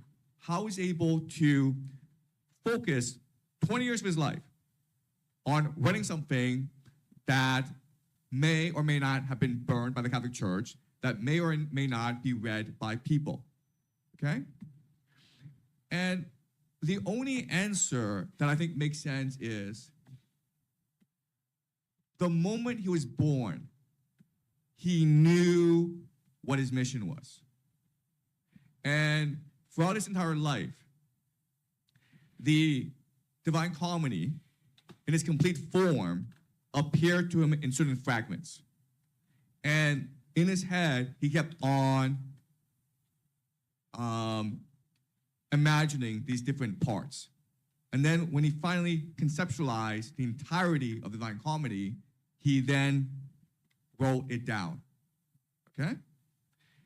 And why I say this is, okay, I have problems understanding what motivated the man for 20 years to write the Divine Comedy, but also think about the impact of the Divine Comedy in our world. Not only is the Divine Comedy the source for the Renaissance, it's also the source for the Protestant Reformation, Scientific Revolution, the Enlightenment, modernity itself. It changed the entire world by itself. And you're telling me this is all an accident. And you're telling me, oh, well, he just got lucky. 20 years, every day, working his ass off to put this together, not knowing if it'll be read one day. And 100 years after it is published, it forever changed the world. It is recognized today as the most important literary achievement in human history. Today, we read it and we can see its power, even though we are no longer part of his world, right? Even if you don't know any history, you can still read the Divine Comedy and feel its beauty, feel its power. How is this possible? Unless this is all designed by God. Unless Dante was a messenger of God himself. And he knew from an early age, this is his mission. And he structured his entire life for this mission. I don't know. Yes? Again, I think that's a very absolute perspective. And I think it actually diminishes the value of Dante and of the Divine Comedy as a humanist. So the Renaissance is characterized by its humanism, while it is not separate from the Catholic Church, while it's still heavily influenced by religion. I think it's important to know that Dante was a great person and that he did not need a god to make his writing even greater. Similarly, we do not need a god to understand what Dante wrote, to appreciate it for its greatness. I think as humans, our value is enough. Okay, I don't disagree with what you say, okay? But I want to emphasize certain points about this class, okay? First of all, this is not an academic seminar.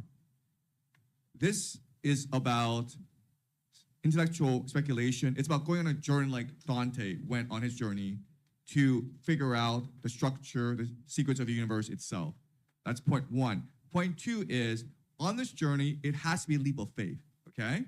You have to believe that this is divine. You have to believe this is perfection.